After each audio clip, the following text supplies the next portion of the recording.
Welcome back to another story on No Harry. This time, we're bringing you, What If Hermione Kissed Harry on Platform 9 3/4 and it activated ancient Granger-Potter soul bond magic. Your likes fuel our creativity.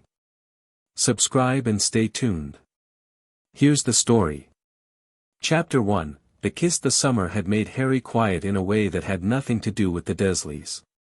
He'd spent July and the first half of August doing what they asked without argument, washing dishes, mowing the lawn, staying out of Dudley's way, and the Dursleys had responded to his compliance with the particular unease people feel when something they've always pushed against suddenly stops pushing back. Aunt Petunia had taken to leaving food outside his door rather than making him come down to meals. Uncle Vernon had stopped finding excuses to yell. Even Dudley had given him a wide, cautious berth, as though he could sense that whatever used to live behind his cousin's eyes had gone somewhere quieter and darker and didn't necessarily plan on coming back. Sirius had been dead for 6 weeks when Harry packed his trunk. He didn't cry. He hadn't cried since the Department of Mysteries, not really, not the kind of crying that actually moves something. He'd done the other kind, the kind that happens in the middle of the night when your body gives out before your mind does, but that wasn't the same thing. That was just physics. That was just what happens when you're 16 and you've watched the last person who ever looked at you like you mattered fall through a curtain and not come back. He levitated his trunk down the stairs at 6:30 in the morning, sent Hedwig ahead to the burrow, and stood in the hallway for a moment looking at the house he'd grown up in with the particular clarity you get when you know you're seeing something for the last time. It wasn't sentiment. It was just noticing. The water stain on the ceiling above the cupboard under the stairs. The way the morning light hit the kitchen door. The fact that in 10 years of living here he'd never once felt like he was allowed to exist in the space, and how strange it was that now, at the end of it, the space felt almost ordinary. He shut the door behind him without saying goodbye. Nobody was awake to hear it. Tonks met him at the end of Privet Drive with a battered motorcycle and a thermos of tea that she handed him without comment, and the two of them didn't talk much on the way to the burrow. Tonks had a gift for knowing when silence was a kindness, which Harry appreciated more that summer than he'd ever expected to appreciate anything about the order. The burrow was loud and warm and smelled like baking bread and Fred and George's experimental merchandise, and Mrs. Weasley had cried when she hugged him and not bothered to hide it. Ron had clapped him on the shoulder and not mentioned Sirius at all, which was the right thing to do and they both knew it. Ginny had looked at him across the dinner table with something careful and sympathetic in her expression that he'd noticed and then gently set aside. And Hermione. Hermione had arrived 2 days before him, apparently, and she'd been in the garden reading when Tonks's motorcycle pulled up the drive. She'd put the book down and walked over and looked at him for a long moment, not performing concern, not doing the face people make when they're about to ask are you really, just looking. And then she'd said, you need a haircut, and something in his chest had loosened slightly, the way a tight knot will shift when you finally find the right thread. You always say that, he'd said. You always need one, she'd said. And that had been enough, for then. They'd had 3 weeks at the burrow before Platform 9 3/4, and Harry would think about those 3 weeks later, really think about them, turn them over, examine them, and understand that the thing between him and Hermione hadn't started with the kiss. It had started much earlier, possibly years earlier, and the kiss had simply been the moment it stopped pretending to be something else. There had been an evening in the second week when everyone else had gone to bed early after a particularly chaotic afternoon involving a degenoming and one of Fred's whiz-bang rockets getting loose in the kitchen, and Harry and Hermione had ended up alone at the garden table with 2 cups of tea going cold between them. The sky had been doing something extraordinary, the particular deep blue of late summer that seems to have actual weight to it, thick with stars, the Milky Way spread out above them like something spilled. Hermione had been reading about soul theory, because she was Hermione and soul theory was apparently how she spent her evenings, and Harry had been watching a moth circle the lantern on the fence post. Can I ask you something? He'd said. You can always ask me something. Do you think, he'd stopped. Started again. Do you think Sirius knew? Before. That he was happy, I mean. That what he had was enough. Hermione had been quiet for a moment, long enough that he'd thought she was going to give him a careful answer, a calibrated one. Instead she'd said, "I think he was happy when he was with you. And I think that was the most real thing he had. So yes. I think he knew." Harry had nodded. The moth had made another circuit of the lantern. "I keep thinking," he'd said, "that if I'd been better, Harry. Smarter. Or, Harry." Her voice had been firm and clear and entirely without the softness people usually padded that kind of conversation with, and he'd looked at her, and she'd been looking back at him with something very direct in her expression. "You were 16 years old. You were lied to by the most powerful wizard alive, manipulated by a master legilimens, and thrown into a situation designed to destroy you. What happened to Sirius is on Voldemort, and on Bellatrix, and to some degree on Dumbledore, and none of it, is on you. And the sooner you let yourself believe that, the sooner you can actually be angry at the right people." He'd stared at her. "I'm angry at the right people," he'd said. "You're angry at yourself and using everyone else as decoration," she'd said, and gone back to her book. He'd thought about that for a while, watching the moth.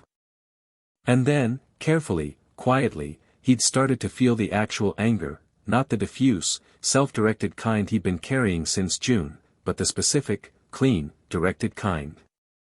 The kind that has a shape and a target. And it had felt, he realized, like waking up. "Thank you," he'd said. She'd said, "Don't mention it," and turned a page. That was the thing about Hermione. She didn't need him to be grateful. She didn't need him to perform recovery for her comfort. She had told him the truth and then gone back to her book, and the lack of performance required in return was maybe the most generous thing anyone had given him all summer. He hadn't been in love with her, then. He was pretty certain of that. But he had understood, sitting in that garden, that she was the most important person in his life, not by circumstance, not by proximity, but by something more essential and deliberate, and that he'd been taking that for granted in ways he was going to have to stop. He'd thought about that a lot, the week before school. The morning of September 1st was chaos in the way that borough mornings always were, Mrs. Weasley managing 6 people's luggage and 2 owls and 1 disgruntled Crookshanks with the focused energy of someone conducting a particularly difficult piece of music, Mr. Weasley rhapsodizing about Muggle taxicabs, Fred and George conducting a hushed business transaction with Ginny that involved a small vial of something green and suspicious. Ron had lost 1 shoe. Hermione was the only person in the building who had been ready since 7 o'clock, and she was standing by the front door with her arms folded and the expression of someone who had long since made peace with the particular chaos of the people she loved. Harry came downstairs with his trunk and found her there, and she looked at him and said, "Sleep?" "Some," he said, which was more than he'd managed in weeks, actually, and they both knew it meant something.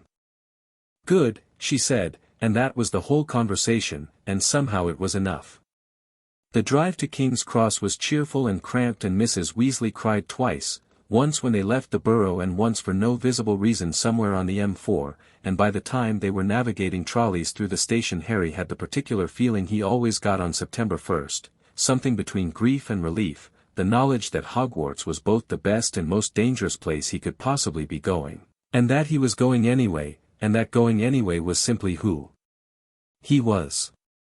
They went through the barrier in pairs, Ron and Ginny first, then Fred and George with identical expressions of theatrical innocence that suggested they were smuggling something, then Mr. and Mrs. Weasley. Harry and Hermione went last. The platform was its usual magnificent bedlam, steam, voices, owls, the red engine gleaming under the vaulted roof, students in every direction, parents calling last instructions, younger children pressing their faces to carriage windows. Harry stepped through the barrier and felt the familiar shift, the slight change in pressure, the way the air on 9 3/4 always seemed slightly more charged than the Muggle world, and turned to wait for Hermione. She came through a half-second behind him and walked directly into his shoulder because she was already turning to look at something, and he caught her automatically, hands on her arms, and she made an undignified sound that in other circumstances would have been funny. "Sorry," she said, righting herself, looking up at him with slightly flustered eyes. "It's fine," he said. She was close. He hadn't noticed, or he'd been noticing for weeks without cataloging it, but she was right there, her hands still on his forearms from steadying herself, and her eyes were doing that thing they did when she was thinking several things at once, and her expression was complicated. Complex in a way he recognized because he was fairly sure his face was doing the same thing. He wasn't sure, afterward, which of them moved first. He thought it was her, but he also thought he'd leaned down at exactly the same moment she reached up, and the result was that for a period of approximately 3 seconds on platform 9 3/4 on the 1st of September, Hermione Granger kissed Harry Potter, and the world, for both of them, went absolutely silent. Not quiet. Silent. The difference being that quiet is the absence of sound, and silent is the presence of something else entirely. Harry's first coherent thought was that the platform had disappeared. His second was that it hadn't. He could still see the steam, still feel the ground underfoot, still hear the distant sound of Mrs. Weasley calling for Ron, but all of that had moved to some outer register of his perception, the way background noise does when something captures your full attention. His third thought, which arrived with the calm certainty of a thing that has always been true, was that this was the most real he had felt in his entire life. And then it ended, Hermione pulled back, and they looked at each other, and something cracked. Not broke. Cracked. The way a seed cracks when it germinates, the outer shell splitting to let the actual thing through. It started as warmth, a warmth that had nothing to do with temperature, originating somewhere in his sternum and radiating outward with slow, inexorable confidence, like the first note of a song that your bones know before your brain catches up. He watched Hermione's eyes widen and knew she was feeling it too. Her hand was still on his arm and he could feel something moving between them, through the contact point, not electricity, not heat, something older than both those metaphors, something that arrived with the authority of a thing returning to its natural state after a long absence. The magic on the platform stuttered. That was the only word for it. Every magical artifact within a radius of roughly 30 feet, the trunks with undetectable extension charms, the owls in their cages, a first-year's wand that was already in hand because the child had clearly been practicing his swish and flick all summer, flickered. Hedwig's feathers stood end. The steam from the engine's chimney bent sideways for one long, impossible moment, as though the air pressure had shifted dramatically and then corrected itself. Harry, Hermione said, and her voice was very low and very controlled in the way it got when she was managing something she hadn't encountered before. Are you? Yes, he said. You. Something is, she stopped. Looked down at her own hands, then back up at him. Something happened. Yeah, he said. They stood there for a moment in the middle of the platform chaos, people streaming around them, completely still, looking at each other with the shared recognition of two people who have just stepped off the edge of something and haven't yet figured out how far down the bottom is. We should get on the train, she said. Probably, he said. Neither of them moved for another 3 seconds. Then Ron appeared at Harry's elbow with 2 chocolate frogs and an expression of cheerful obliviousness that suggested he'd missed the last 30 seconds entirely. Come on, I found us a compartment, he said, and headed off down the platform without looking back. Hermione and Harry looked at each other once more. The warmth in Harry's chest had settled into something steady and present, like a second heartbeat, constant, low, undeniable. He could feel, at the edges of his awareness, something that wasn't quite emotion and wasn't quite sensation but was indisputably her, a signature as distinct and recognizable as her voice. We're talking about this, she said. Obviously, he said. On the train. First chance we get. She nodded, and they walked after Ron, and the train departed at 11 o'clock exactly, and the world they were leaving behind was subtly but irrevocably not the same world it had been that morning. The compartment Ron had found was near the middle of the train, which meant the trolley which would reach them at a reasonable hour, which was Ron's primary criterion for compartment selection. He'd already opened the first of his chocolate frogs by the time Harry and Hermione sat down, and was reading the card with the focused attention of someone who had been collecting them for years and had long since given up on getting a Dumbledore. Merlin again, he announced, flicking it at the window with a familiarity that suggested this was a regular occurrence. Harry sat across from Hermione. She had her bag on her lap and was looking slightly distant, in the way she did when she was thinking very hard about something, her eyes not quite focused on the scenery passing outside. He was feeling it constantly now, that second heartbeat. It wasn't intrusive. It didn't crowd him. It was simply there, like a compass bearing, a direction. It was warm and certain, and it felt like recognition.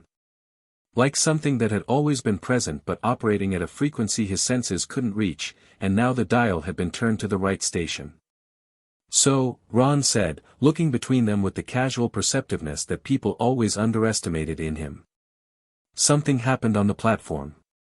Both Harry and Hermione looked at him.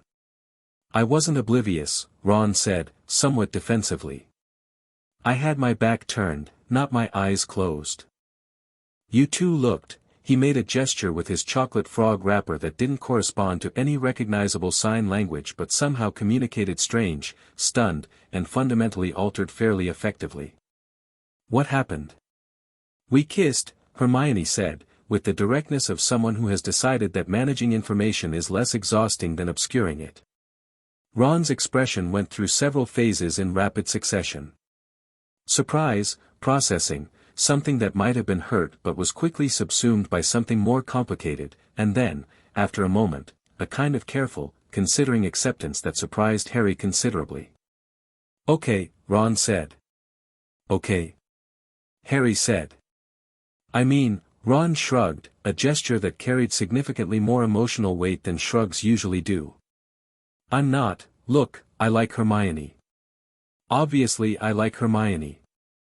But if I'm honest with myself, which I'm apparently doing right now, I think I've always liked the idea of it more than the actual. He stopped. She corrects my grammar, he said. Even when I'm upset about something completely unrelated. She corrected my grammar at the Department of Mysteries.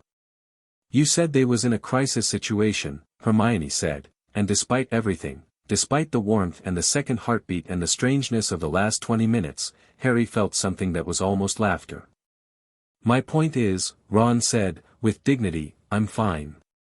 I think. It might take me a day or two to be actually fine, but I'm starting from a position of fundamental fineness. What I want to know is why you both look like you've been hit by a stunning hex. Harry glanced at Hermione. She gave him a slight nod. When we kissed, Harry said slowly, something activated. I don't know how else to describe it. Like something in the magic switched on. Ron frowned. Switched on how? I can feel her, Harry said, which came out more baldly than he'd intended. Not in a weird way, I mean I can feel that she's present. Like he struggled for words that wouldn't make him sound either more or less sane than he currently felt. Like when you have a compass. You know it's there without looking at it. You can feel the direction. Hermione was nodding. From my end it's similar. There's also, she hesitated, which was unusual for her. Hermione didn't generally hesitate when explaining something, she might pause to organize, but hesitation suggested she wasn't certain. There's a resonance. When Harry is feeling something strongly, I don't quite catch the emotion itself, but I catch the shape of it. The texture. Ron was quiet for a moment. He had put down his chocolate frog and was looking at them with an expression that had left casual territory entirely. That sounds like a soul bond, he said. Both Harry and Hermione looked at him with the identical expression of people who have underestimated someone. What? Ron said. I grew up in a magical household. Mom had 4 books about them. They were in our sitting room. I read a bit. Bits of quite a few things, actually. Some people just read books even if they don't. He seemed to realize he was getting defensive. Soul bonds are real, they're rare, they're old magic, and if you've got one that just activated then it's not because of the kiss specifically, the kiss was just the trigger. The bond was already there. There was a beat of silence. How much did you read? Hermione asked.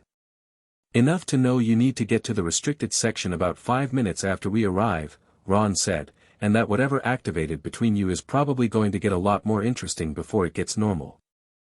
Hermione turned to look out the window, and Harry watched the processing happen behind her eyes, the rapid, systematic cataloging that she did when confronted with something new, the way she took information in not just to understand it but to follow every thread to its furthest implication. He could feel, at the edge of that second heartbeat, something that was the shape of her thinking, not the thoughts themselves, not words or images, but the quality of them. Focused. Incandescent. A mind moving at speed in a direction and certain it would reach something worth reaching. "What do you feel right now?" she asked, turning back to him abruptly. "From you?" "Yes." He considered that. "Certainty," he said. "And something underneath it that's," he paused. "That's been there a while, I think. It's not new. It just got louder." Her expression did something very careful and very honest and then settled into something warmer. She didn't comment on it. She opened her bag and pulled out a notebook, because she was Hermione and this was now a research problem, and somehow that was the most reassuring thing that had happened all day. "Right," she said. "What do we know? What do we need to find out? What do we need to do?" Ron leaned forward, interested despite himself. "I can tell you what Mum's book said." "Tell me everything," Hermione said, pen poised. So Ron talked, and Harry listened, and outside the train window England went golden in the early September light, and the warmth in Harry's chest stayed constant and sure and didn't waver once in the whole 7-hour journey north. What Ron knew, and it turned out to be more than either of them had expected, was this: soul bonds in the British magical tradition were categorized in two ways. The first category was formed bonds, which were deliberate magical contracts, the kind families used to arrange in the 15th and 16th centuries for political alliance, similar in structure to the unbreakable vow but operating on a much more fundamental level of magical identity. The second category was ancient bonds, which were something else entirely, bonds that predated the individuals involved, written into magical lineages and dormant until specific conditions were met. Not every magical family had them. Most didn't. But certain bloodlines, for reasons that historical magical theory had never fully agreed on, carried in their magical signature the structural framework of a bond, like a socket waiting for a plug. "The conditions for activation are always different," Ron said, tapping his knee. "But in all the cases Mum's books documented, the bond didn't activate unless both parties were," he looked slightly uncomfortable, "emotionally genuine. It's not just physical. You can't trick it. Both people have to actually mean it. It's not transactional," Hermione said, writing. "Right. And once it activates, it doesn't deactivate.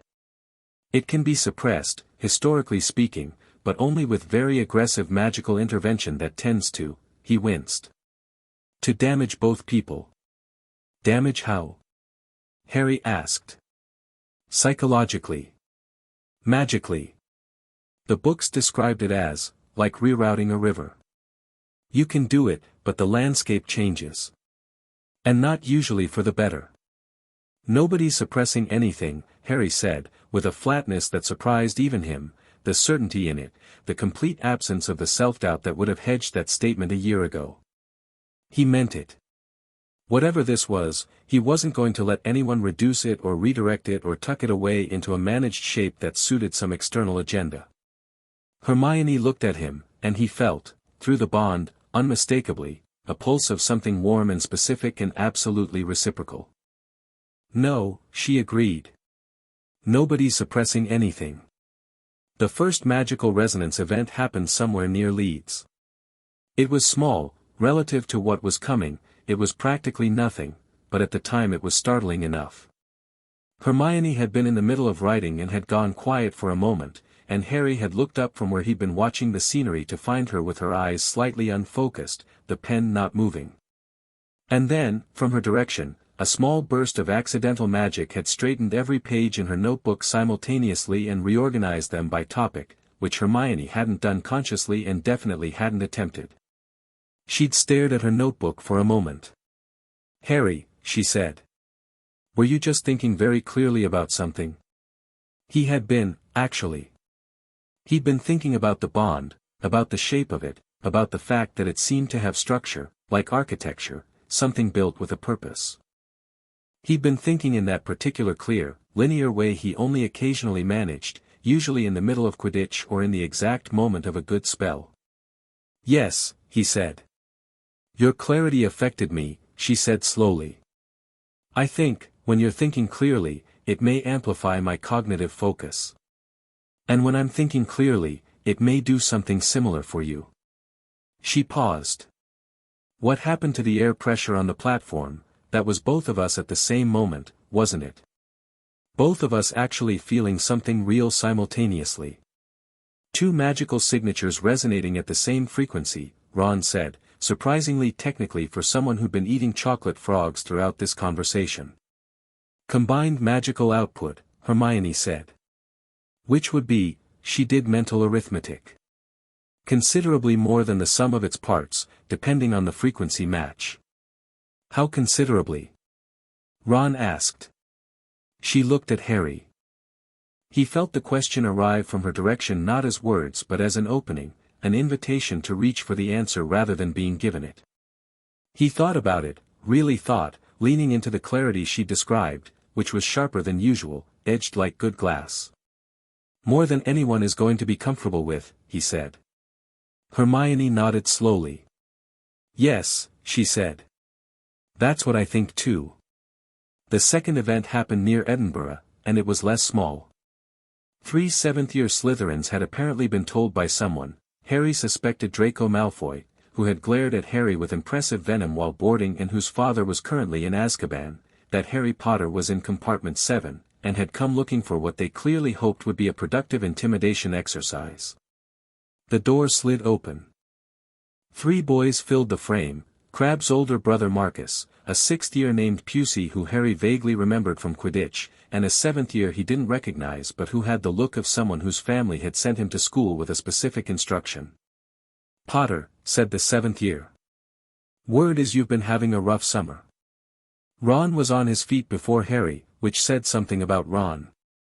But Harry stood up a beat later, and the difference in how he stood was, something had changed. There was no performance in it. No bracing. He stood the way you stand when you're not worried, when the ground feels solid because you're the ground. "Who are you?" Harry said. "Selwyn," the 7th-year said. "We just wanted to know," Harry said. Selwyn blinked. "Sorry. Whatever you wanted to say, no. Whatever you were planning to do, don't." Harry's voice was completely level. "I'm in a very particular mood, Selwyn, and it's the kind that tends to express itself through magic before I've fully decided to express it. So unless you've got something worth saying, you should go back to your compartment." There was a silence in which Selwyn processed this and clearly found it didn't match his expectations. People who intimidated Harry Potter found him defensive, reactive, hot-tempered. This version, still and certain and utterly unbothered, was different. He felt Hermione behind him, not stepping forward but present, and from her direction came something that wasn't words. It was the feeling of someone who has calculated every possible outcome of a situation and found them all manageable. Marcus Crabbe shifted his weight and said, "There's 3 of us." "I know," Harry said pleasantly. "Maths." Ron made a sound that was very nearly a laugh. The 3 of them left. It wasn't a dramatic exit, it was the quieter kind, the kind where people decide the thing they came for isn't worth the cost. The door slid shut behind them and the compartment returned to stillness. Ron sat back down. He looked at Harry for a moment with an expression that wasn't quite anything Harry could name, something between pride and assessment and the beginnings of a recalibration. "That was different," Ron said. "Was it?" Harry sat back down and reached for his butterbeer.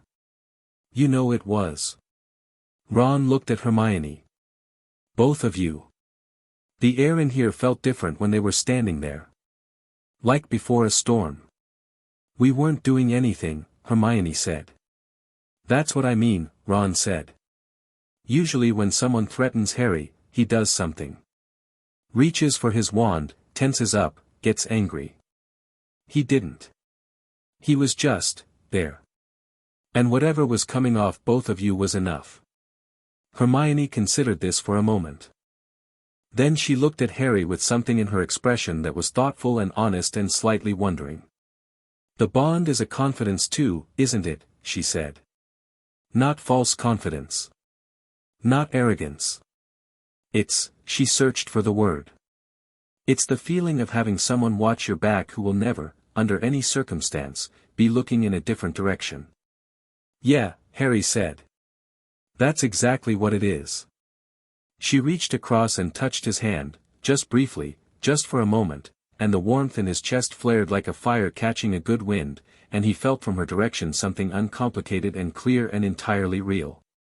Hogwarts came into view near dusk. They'd all seen it hundreds of times by now, but there was still something that happened in Harry's chest every time the castle appeared above the tree-line, the towers catching the last of the light, the windows beginning to glow from within, the lake flat and dark and silver at the base of the hill. It was the most beautiful place he'd ever been and also the place where he'd nearly died on approximately 4 separate occasions, and both of those things were equally true and in some way inseparable. Home, Ron said, in a tone that suggested he was saying it to himself rather than anyone else. Harry looked at Hermione and she was already looking at him, and the bond was warm and constant and sure, and whatever the year held, whatever Dumbledore knew or didn't know, whatever Voldemort was planning, whatever the warmth in his chest meant in terms of ancient magic and old compacts and forces neither of them had vocabulary for yet, he understood, with the clean certainty he'd found in that garden conversation at the Burrow, that this was not something he was going to be afraid of. The carriages moved. Hogwarts grew. The first stars came out. And Harry Potter arrived at school for his 6th year feeling, for the first time in longer than he could precisely remember, like the world had aligned to exactly the shape it was supposed to be. He didn't know yet what that alignment was going to cost. But he didn't flinch from it either. That, more than the magic, more than the bond, more than any of it, was the thing that was going to matter. Chapter 2, The Compact. Hermione was in the restricted section by 7 the next morning. She'd barely slept, not because of anxiety, or not only because of anxiety, but because every time she drifted toward unconsciousness the bond had sent her something. Not intrusive, not unwanted, but present the way a heartbeat is present, a warmth, a direction, a sense of Harry in the Gryffindor boys' dormitory 3 floors up, sleeping more deeply than he had in weeks, and the feeling of his sleeping mind was calm in a way she'd never felt from him while he was awake, and she'd spent a considerable amount of time lying in her 4-poster simply being aware of that, which was not a productive use of time but was somehow the most important thing she'd done. All summer. She'd given up on sleep around 5, dressed quietly so as not to wake Lavender and Parvati, and sat at her desk for an hour making a list. It was a good list. It was organized by category, what she knew, what she suspected, what she needed to confirm, and what she needed to find out from scratch. By the time she'd finished it the sky outside had gone from black to deep blue to the particular pale gray of early morning, and she'd had enough structure to move from feeling to action, which was how Hermione Granger worked and always had. The restricted section at 7 in the morning was empty, which was the point. Madame Pants didn't open the library proper until 8, but the door to the restricted section used a different lock, a magical one that recognized authority, and Hermione's prefect badge, combined with a letter she'd written to Professor McGonagall the previous evening explaining her research requirements and slipped under the deputy headmistress's door before bed, meant the lock stepped aside for her without argument. Professor McGonagall had a talent for understanding when Hermione Granger's research requirements were not academic exercises. She lit her wand and moved through the shelves. The restricted section always smelled different from the rest of the library, older, darker, something almost mineral under the familiar smell of old parchment, as though the books here had been absorbing ambient magic for so long they'd begun to exude it. Some of the books in the deepest stacks had titles that shifted when you looked directly at them. One, in the far right corner, occasionally sighed. Hermione had long since stopped finding any of this unsettling and had moved to finding it useful, which was, she felt, the correct approach. She pulled the first stack in 20 minutes. 7 volumes on magical bonds, the comprehensive kind, not the introductory texts that the Hogwarts main library held on the topic, which were long on romance and short on actual theory. These were primary sources, the compendium of bonded pairs and their manifestations, which dated to the early 1400s, fractured compacts, a study of dissolved soul bonds, which was grim reading but thorough, the architecture of the ancient tie by Ignatius Pemberton, which was less well known than it deserved to be and which Hermione had found referenced in a footnote in Advanced Magical Theory 3 years ago and had been meaning to track down since. She sat up at the reading table nearest the window, spread them out, and started. By 7:30 she had 7 pages of notes and 3 growing certainties. The first certainty, what had activated on the platform was not a formed bond. It bore no resemblance to the contractual bonds described in the first 4 volumes, there were no ritual components, no deliberate intent, no mediation. It had simply happened, which meant it was exactly what Ron had identified, ancient. Dormant in their respective bloodlines, the structural framework already present, waiting for what the Pemberton text called the genuine moment of convergence, a phrase that was unhelpfully poetic until you read the footnotes, which clarified it as a simultaneous authentic emotional state in both bonded parties generating a resonant magical signature strong enough to complete the circuit. The kiss had been the genuine moment. Not because it was a kiss specifically, but because of what it had been for both of them, unplanned, unbrokered, absolutely true. The second certainty, the bond had a name. She found it in the Pemberton text, in a chapter that had clearly been read very rarely given the condition of the pages, stiff, the ink slightly faded, the margins empty of the notations that more frequently consulted chapters accumulated over centuries of readers. The chapter was titled The Granger-Potter Compact of 1692, and when Hermione read that title her blood ran approximately 4 degrees colder and she sat back in her chair and looked at the ceiling for a moment before she could continue. The compact, capital C, the text was very specific about the distinction, had been written in the aftermath of the Statute of Secrecy, when 2 magical families, the Grangers and the Potters, had found themselves on opposite sides of a foundational disagreement about how the magical world should structure itself going forward. The Potters, old magical blood, had argued for a graduated withdrawal, managed interaction with Muggle society rather than total concealment. The Grangers, a Muggle-born family of considerable magical strength who had been practitioners for 2 generations, had argued that total concealment was the only workable protection for a magical community that Muggle society had proven itself capable of hunting. They had argued. They had fought. And then, in the winter of 1692, at a meeting in Hogsmeade that the historical record elsewhere barely documented, the heads of both families had looked at each other across a table and understood that they were arguing from the same fundamental love, love for the magical world, love for the people in it, the specific love of people who would burn for what they believed, and that this similarity was more important than the disagreement. They had written the compact together. Not a contract. Not an alliance. Something older, a binding acknowledgement, written into their family magic, that the Granger line and the Potter line were complementary. That their respective strengths, the Potter's instinct and power, the Granger's knowledge and precision, were not competing but completing. The compact was essentially a magical argument made permanent: we are not opposites. We are architecture. We are 2 halves of a structure that is stronger than either wall alone. And they had bound it to activate, in any future generation where representatives of both lines were present and emotionally genuine, as a testament to that original understanding. Hermione sat very still for a long time. She was a Granger. Harry was a Potter. The bond that had activated on the platform wasn't random, wasn't coincidence, wasn't even purely the result of the feelings that had been quietly building between them for years, though all of those things were true. It was 314 years of waiting for exactly this. 2 people carrying an ancient architectural truth in their bloodlines, and the moment they finally looked at each other honestly, the building assembled itself. She read the chapter twice more. Then she turned to the third certainty. The compact had 2 components. The first was the bond itself, the emotional resonance, the magical amplification, the shared instinct, all of which was consistent with what she and Harry had experienced.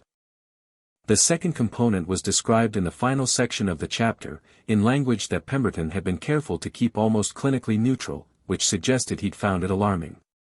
When fully developed, and fully developed appeared to mean something specific and advanced, not immediate, the compact produced what Pemberton called unified magical resonance.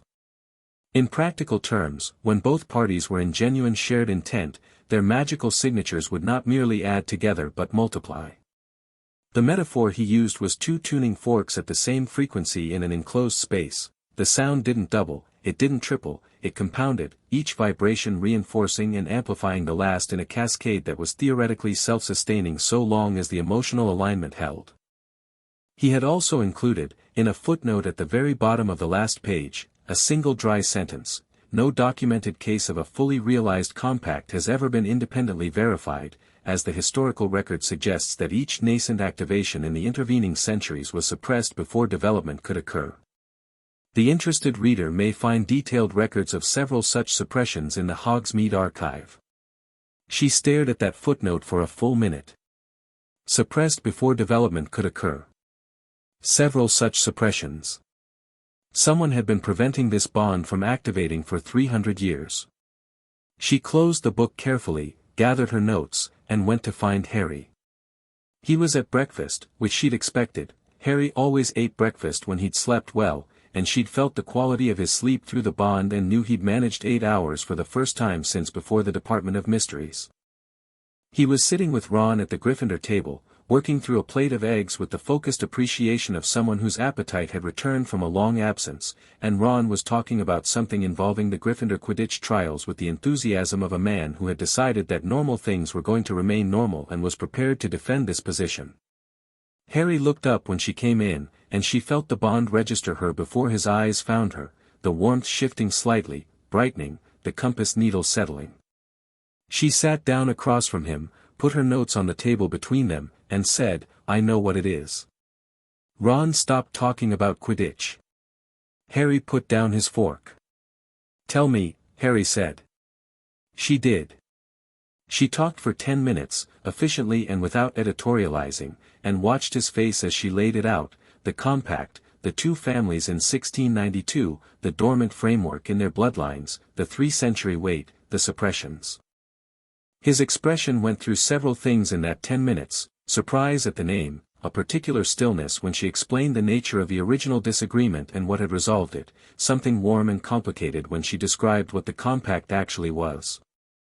He was quiet when she finished. "The suppressions," he said. "Someone's been actively doing that." "Yes. For 300 years. With apparent consistency, yes." Ron, who had been listening with his breakfast fork suspended halfway between his plate and his mouth, said, "Why? Why would someone want to stop it?" "Power," Hermione said. "The unified magical resonance Pemberton describes, if it's real, and given that everything else he wrote is verified, I have no reason to think it isn't, would represent a level of combined magical output that has no historical precedent. Whoever has been suppressing this bond has been suppressing it because they don't want that precedent to exist. They don't want two people walking around with that much capacity." "Voldemort," Ron said immediately. "Possibly now," Hermione said. "But the suppressions have been happening since the 1700s, which predates Voldemort considerably. This isn't his agenda. It may be something he'd be interested in, but he's not the origin of it." Harry was looking at her notes. He'd turned them to read them from his side of the table, upside down from her perspective, and was moving through them with a speed that she recognized, the particular speed of someone who wasn't reading so much as absorbing. She'd always noticed that about him, the way he could take in a situation, in battle, in Quidditch, in any moment where instinct was the required currency, and process it almost instantly. People who looked only at his academic record consistently underestimated this about him. "The Hogsmeade archive," he said, not looking up. "Pemberton mentioned it." "Yes. That's real. There's actually an archive in Hogsmeade?" "I believe so. I've seen it referenced in 2 other texts I can think of immediately, and I suspect it's the kind of place that doesn't advertise itself." She paused. I also think we need to go there. Obviously, Harry said, looking up. When? She felt, from his direction, the thing that had been building since last night, not impatience exactly, but forward momentum, the instinct to move toward rather than wait for. She recognized it because she felt it herself, and feeling it from him directly, without the usual filter of guessing, was startling. He was ready. Absolutely and completely ready, not in an aggressive way but in the way a very good lock is ready, all the components aligned, all the tumblers in place, needing only the right key. We need a Hogsmeade weekend, she said. First one is, 3 weeks, Ron said. September 22nd. 3 weeks, Harry said. In the meantime, there's more in the restricted section. I've barely started. Then we start, Harry said simply. The letter arrived at breakfast the following Thursday. It came with the morning post, a single, cream-colored envelope, standard-sized, carried by a barn owl Harry had never seen before. The owl landed between him and Hermione, dropped the letter, and departed immediately, which was unusual enough that Ron tracked it all the way to the window with narrowed eyes. The letter was addressed in a handwriting that was precise and small and slightly archaic in its letter forms, the kind of handwriting that suggested someone who had learned to write in a different century. Or who had learned from someone who had. It was addressed to H. Granger and H. Potter, and there was no sender. They looked at each other.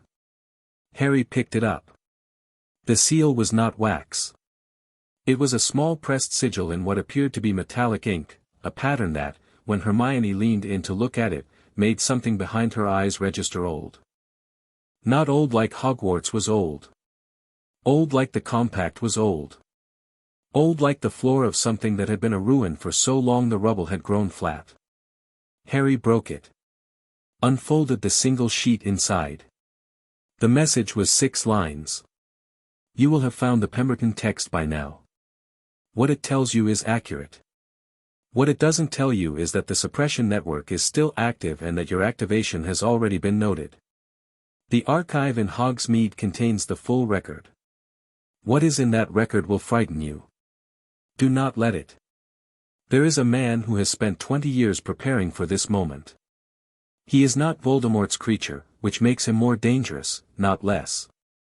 He believes he is saving the world. Such men always do. You have 3 weeks before he moves. Use them. The compact has waited 3 centuries. It will not be suppressed again.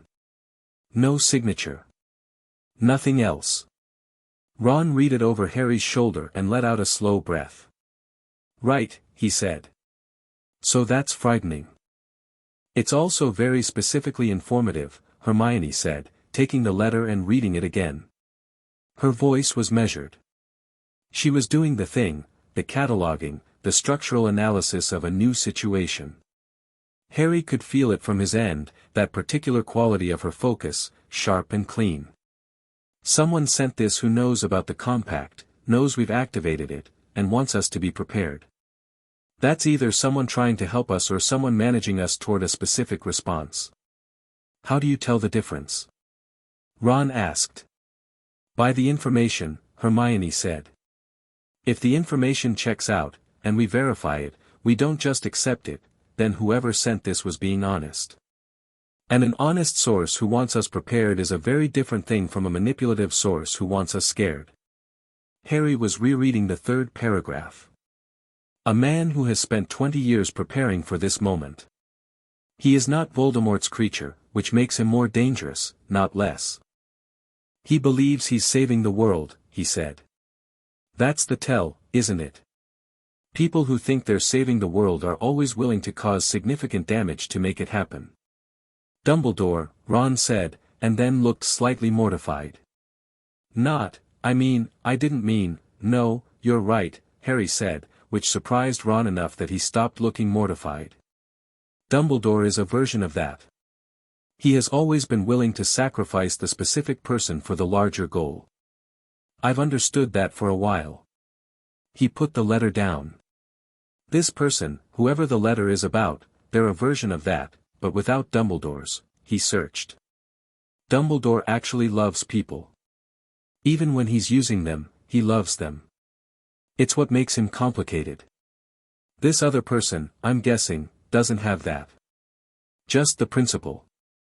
Hermione was looking at him with the expression she occasionally had when he said something that surprised her by being precisely right. Yes, she said. That's exactly the distinction. They folded the letter and kept it. Dumbledore called Harry to his office that afternoon. The gargoyle stepped aside for him without requiring the password, which happened occasionally and always meant Dumbledore had told it to expect him, which meant Dumbledore had been planning this conversation and had only been waiting for the right moment. Harry had learned, over 6 years, to read the architecture of Dumbledore's arrangements. The old man was a magnificent stage manager and his sets were always deliberate. The circular office was familiar in the way the burrow was familiar, warmth, controlled clutter, the quality of light through circular windows, but Harry was aware, climbing the spiral staircase, of something in his own bearing that was different. He'd felt it since platform 9 3/4, since standing in the corridor with Selwyn, since sitting across from Hermione while she laid out the truth of the compact with her 7 pages of notes. He was not braced. He was not nervous. He was simply present, and his presence had a weight to it now that was new. Fawkes made a sound when Harry entered, not the usual greeting trill but something longer and more complex, almost a question. Harry looked at the phoenix and got the distinct impression the bird was reconsidering something it had previously assumed. "Harry," Dumbledore said warmly, gesturing to the chair. "Please sit down." Harry sat. Dumbledore settled behind his desk and looked at Harry over his half-moon glasses with the particular quality of attention that had always made Harry feel simultaneously understood and measured. The blue eyes were brilliant and unreadable in the way they always were, windows that appeared transparent and were not. "You seem well," Dumbledore observed. "Better than I would have expected, after the summer." "I am," Harry said. "Good." Dumbledore folded his hands. "I wanted to speak with you about something that has come to my attention. Something that may affect, well, your safety, and your plans for the year." "What kind of something?" "Something to do with an ancient piece of magic. One that I have been monitoring for some years, you understand, because of your particular position in." Dumbledore paused, and the pause had the quality of a door being very slightly but deliberately opened. "You know about the compact," Harry said. The pause stretched a beat. Dumbledore's expression shifted, very slightly, a micro-movement that in someone less controlled would have been surprise. He recovered beautifully, as he always did, and his expression settled back into something warm and considered. "I suspected something had occurred," Dumbledore said carefully. "On the platform. There were indicators." "What kind of indicators?" "The ambient magical readings in the area spiked quite dramatically, for approximately 3 seconds, Dumbledore said. "My instruments here registered it." He gestured to a cluster of silver devices on the table behind him, several of which were whirring quietly. "Combined with other observations I had made over the summer regarding your emotional state, and Miss Granger's, I concluded that the Granger-Potter compact had activated." He said it with tremendous, practiced calm, and beneath the calm Harry could feel the architecture of a speech that had been prepared. Dumbledore had known about the compact. Had known about it and had not warned them. Had not mentioned its existence over 6 years of education in which it had clearly been relevant to Harry's situation. "How long have you known about it?" Harry asked. "I have been aware of the theoretical possibility since before your birth," Dumbledore said. "The compact exists in the magical record, and given the bloodlines involved, it was not unreasonable to consider that it might, before my birth," Harry said. "You've known for 16 years that this might happen." "Harry, did you know it would activate?" A pause. "Longer this time." "I considered it probable," Dumbledore said, "given certain factors. Your proximity to Miss Granger. The strength of your respective magical signatures. He stopped. "The fact that we actually care about each other," Harry said. "You knew what the activation condition was. You knew it required genuine emotion. And you, What? Watched? To see when it happened?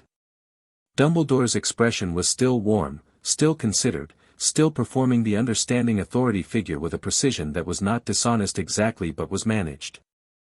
I wanted to be prepared to advise you properly, he said. When it happened. The compact is not a simple thing, Harry. Its full manifestation, if it occurs, will have significant consequences. Not just for you, but for the wider, magical power balance, Harry said. Yes, I know. I read Pemberton this morning. This time the surprise was less contained. Dumbledore's eyebrows moved. You've already, Hermione had 7 pages of notes by 8:30, Harry said. She's been in the restricted section every morning this week. A brief silence. And then Dumbledore did something Harry had not seen him do very often. He looked at Harry without the speech prepared behind his eyes. Just looked. And for a moment, just one, the warmth in the room was genuine rather than performed. She is remarkable, Dumbledore said quietly. Yes, Harry said. She is. Harry. Dumbledore leaned forward slightly. I want you to understand that my concern is real. The compact, at full development, will make you both visible. In ways that go beyond your current profile. There are people who have been watching for this activation. Not Voldemort's people, there are interests that predate Tom Riddle's ambitions considerably. We know, Harry said. We got a letter. This time Dumbledore didn't bother to contain the surprise. From whom? No signature. Harry looked at him steadily. Is that yours? No, Dumbledore said, and Harry believed him. No, it isn't. Which means there is a third party with knowledge of the compact, knowledge of your activation, and access to information about whoever is moving against you. He was quiet for a moment, and Harry could see him recalculating, the old man's extraordinary mind turning through the implications with the speed that had always been genuinely impressive. That is, concerning. What do you want from me? Harry asked. That's what this conversation is, isn't it? You have an approach in mind. An arrangement. Something you'd like me to agree to. Dumbledore was quiet. Then, with something that was almost respect, not the performance of respect but the actual thing, he said, I would like you to be careful.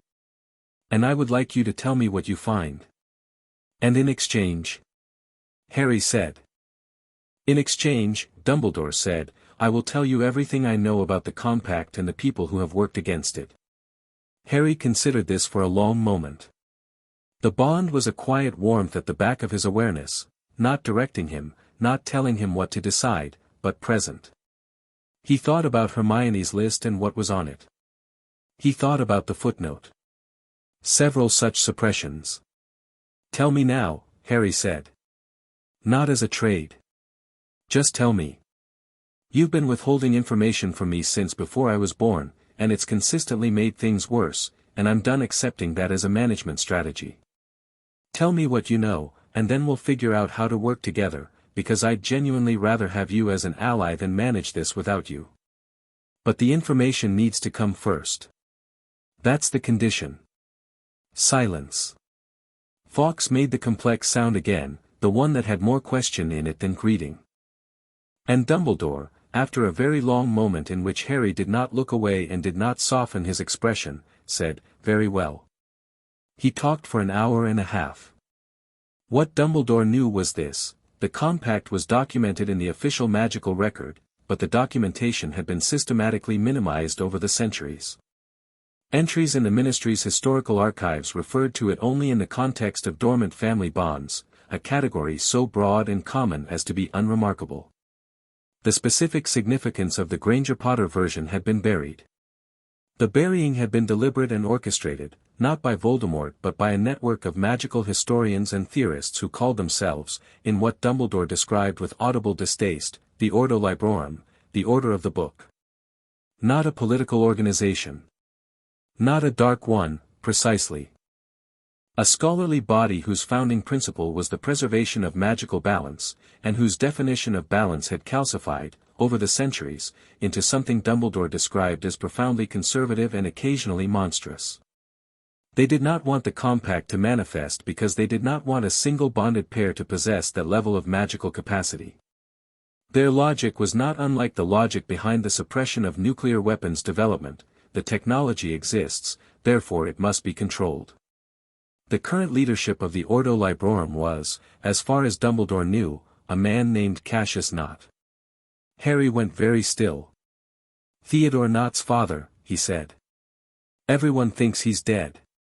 "Everyone is incorrect," Dumbledore said. Cassius Knott faked his death in 1994, during the early period of Voldemort's return, for reasons that remain somewhat opaque but which I believe center on his desire to operate outside both the Death Eater structure and Ministry visibility. He is a former Ministry official. He worked in the Department of Mysteries for 11 years, in the division that studies historical magical artifacts. He has academic credentials that are genuinely impressive. And he has been watching for this activation since he found the compact documentation in the unspeakable archives approximately 20 years ago. The letter's words came back to Harry. A man who has spent 20 years preparing for this moment. The letter had known about Knott. The letter was trying to help. "He'll try to suppress it," Harry said. "Yes," Dumbledore said. "He has suppressed previous nascent activations, 3 that I know of, over the last 2 centuries. The most recent was in 1932. A young man named James Granger and a woman named Euphemia Potter." He paused. "Your grandparents, Harry. Your paternal grandmother's maiden name was Potter. The Granger branch in question was a cousin line of Hermione's paternal grandfather." Harry stared at him. "They activated a nascent version," Dumbledore said quietly. "Insufficient for the full compact, the emotional depth wasn't quite there, I believe, or the timing was wrong, but enough that Knott's predecessors in the Ordo identified it and moved. The young man had his magical memory altered. The woman, your grandmother, never fully understood what had happened. She married your grandfather and had a good life, but she always described a sense of something missing that she could never name." Harry sat with that for a moment. The weight of it, 300 years of waiting, of near misses, of deliberate interference, settled in him not as grief but as something more specific and operational. He understood the stakes more clearly now. "He's going to come for us," Harry said. "He'll move carefully," Dumbledore said. "He is not a violent man by nature. He will use subtlety first, information control, access restriction, possibly someone inside the school.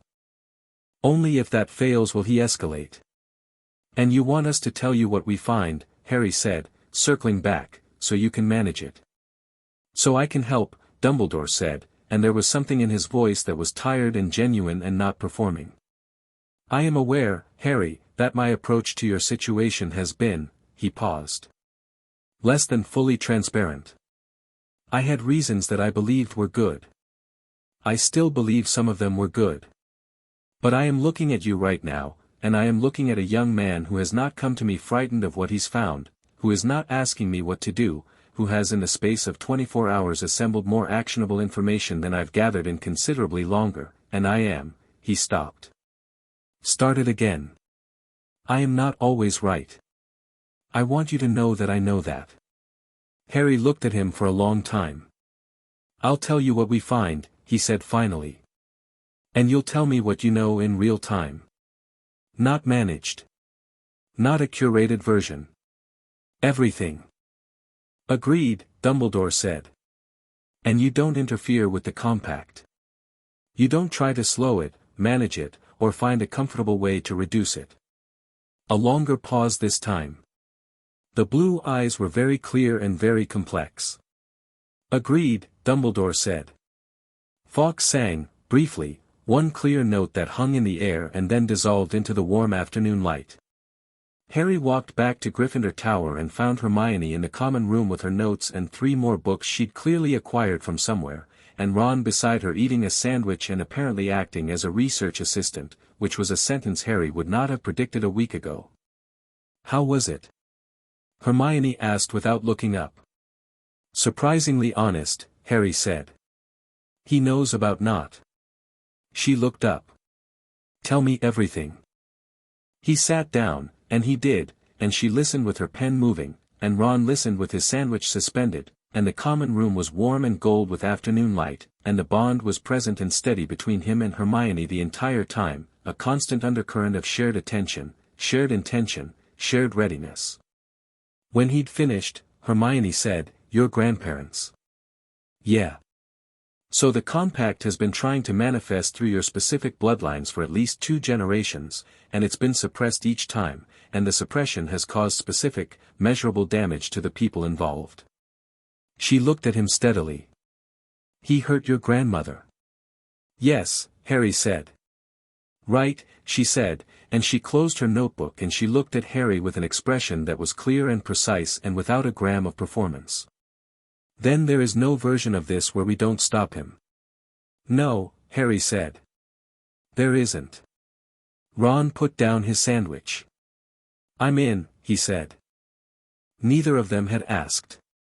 But both of them felt the rightness of it, and Harry looked at Ron with something that was genuine and warm and very old, 3 years of friendship, of choosing, of not giving up on each other, and said, "Yeah. Obviously." In the days that followed, Hermione built the picture. She went to the restricted section every morning. She corresponded, through a second year she trusted and a chain of correspondence that took 3 redirections, with a magical historian at the Bristol Academy of Advanced Magic who had written a paper on dormant family bonds that she'd found referenced in the Pemberton footnotes. She cross-referenced the Ordo Librorum against every mention she could find in the Hogwarts library, which was not many, 5 oblique references across 4 centuries of text, but which, taken together, sketched the outlines of an organization that was old, careful, and very good at not being noticed. She also tracked the bond. She had a separate section of her notes for this, precise observations, dated, time-stamped as accurately as she could manage, describing what she felt and when and with what apparent trigger. She shared these notes with Harry, and he added his own observations, and together they built a working map of what the bond was actually doing. It was developing. Not dramatically, not in leaps, more the way a plant grows, incremental and constant, the daily change invisible but the cumulative effect over a week unmistakable. The emotional transparency was deepening. She could feel not just the shape of his feelings now but occasionally the color of them. Grief still had the dark, particular quality she'd felt since summer, but it was no longer the dominant thing. Underneath it was something she could only describe as ignition, a bright purposeful readiness that was more characteristically him than the grief had ever been. He'd described something similar from her end. The magical resonance was increasing. Twice in the first week she'd been in the middle of a transfiguration problem when the solution had arrived in her mind not as deduction but as, already known, as though from another angle. On both occasions Harry had been in the same castle doing something physical, Quidditch practice once, a duel with Seamus once, and the focused clarity of his physical spatial mind had bled through the bond and oriented her thinking differently. He was considerably more analytically capable than anyone had given him credit for. She'd always known this, but knowing it intellectually was different from experiencing it through a channel that bypassed all the social filtering they both did. His mind was sharp and direct and three-dimensional in a way that her own more linear approach sometimes wasn't, and the combination, she was beginning to understand, was the whole point of the compact. This was what those 2 families in 1692 had recognized. Not just that they were strong together, but that they were differently strong, and that difference was the architecture. By the end of the second week she had assembled enough information to know 3 things with certainty. 1. Cassius not had an more actions request aborted right the next chapter now. Chapter 3, Fire in the Library. The first sign that Not had already moved came on a Wednesday morning, and it was subtle enough that anyone else would have missed it entirely. Hermione had been in the restricted section since 6:30, working through a text she'd found the previous day, a slim, unassuming volume bound in gray that turned out to be a record of the Ordo Librorum's activities from 1801 to 1867, written in a cipher that had taken her 40 minutes to break and which she'd then spent 2 hours translating into readable notes. It was extraordinary material. Names, dates, specific suppression operations documented with the bloodless precision of a government report. She'd been so absorbed in it that she'd barely noticed the time, and it was only when Madame Pants arrived to open the main library at 8 and made her disapproving circuit of the shelves that Hermione had looked up, blinked, and registered that she'd been sitting in the same position for 90 minutes and her tea had gone completely cold. She stood to stretch, moved to the shelf where she'd found the gray volume 3 days ago to check whether the adjacent texts were similarly useful, and stopped. The shelf had changed. Not dramatically. Not in a way that would have been immediately obvious to anyone who hadn't been spending every morning in this exact section, committing the arrangement to memory with the systematic attention she gave everything she studied. But 3 of the books that had been here 48 hours ago were gone. Not misplaced, she checked the shelf above and below, checked the adjacent alcoves. Gone. And in their place, with the particular precision of someone who wanted the gap to be unnoticeable, 2 volumes had been shifted slightly apart to fill the space.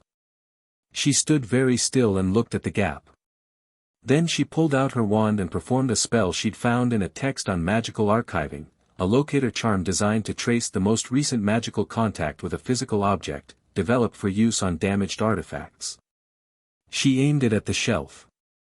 The charm returned a soft amber glow, the color that indicated recent magical contact, concentrated around the exact spots where the 3 books had been.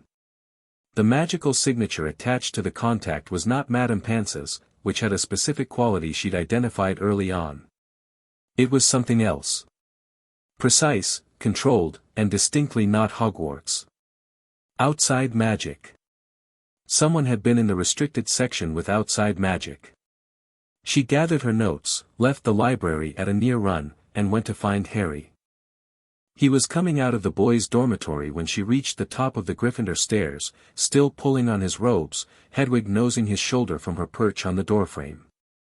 He took one look at her expression and said, "What happened?" "He's in the school," she said. "Or someone working for him is. 3 books from the restricted section, gone since Monday. External magical signature on the shelf." Harry's face went still in the particular way it did when he was processing threat information, the expressive features settling into something cooler and more controlled, the green eyes sharpening. She felt it through the bond too, the ignition she'd been tracking all week flaring bright and immediate, attention sharpening to a point. "Which books?" he said. "I need to check my inventory.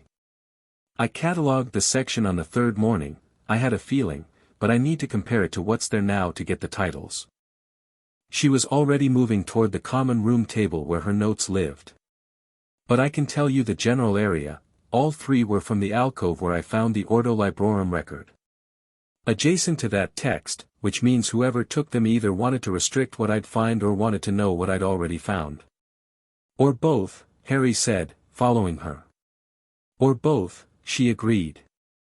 Ron appeared from the dormitory behind Harry, disheveled and alert in a way that suggested he'd heard them through the door. "Already?" he said. "Already," Harry said. Hermione had her notes open and was running her finger down the 3rd morning's catalogue. The restricted section had approximately 400 volumes in the relevant area, and she documented 63 of them with enough detail to identify by title and position. 3 of those 63 were now absent. She found them in 40 seconds. Read the titles aloud. Bonded Pairs in the Age of Statute, which is a companion text to Pemberton's work. The Knot Correspondence, 1715 to 1780, which is, she stopped. Read the title again.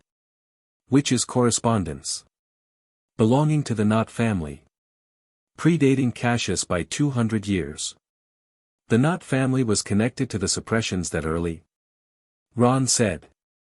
Apparently. And the 3rd, she looked at her notes.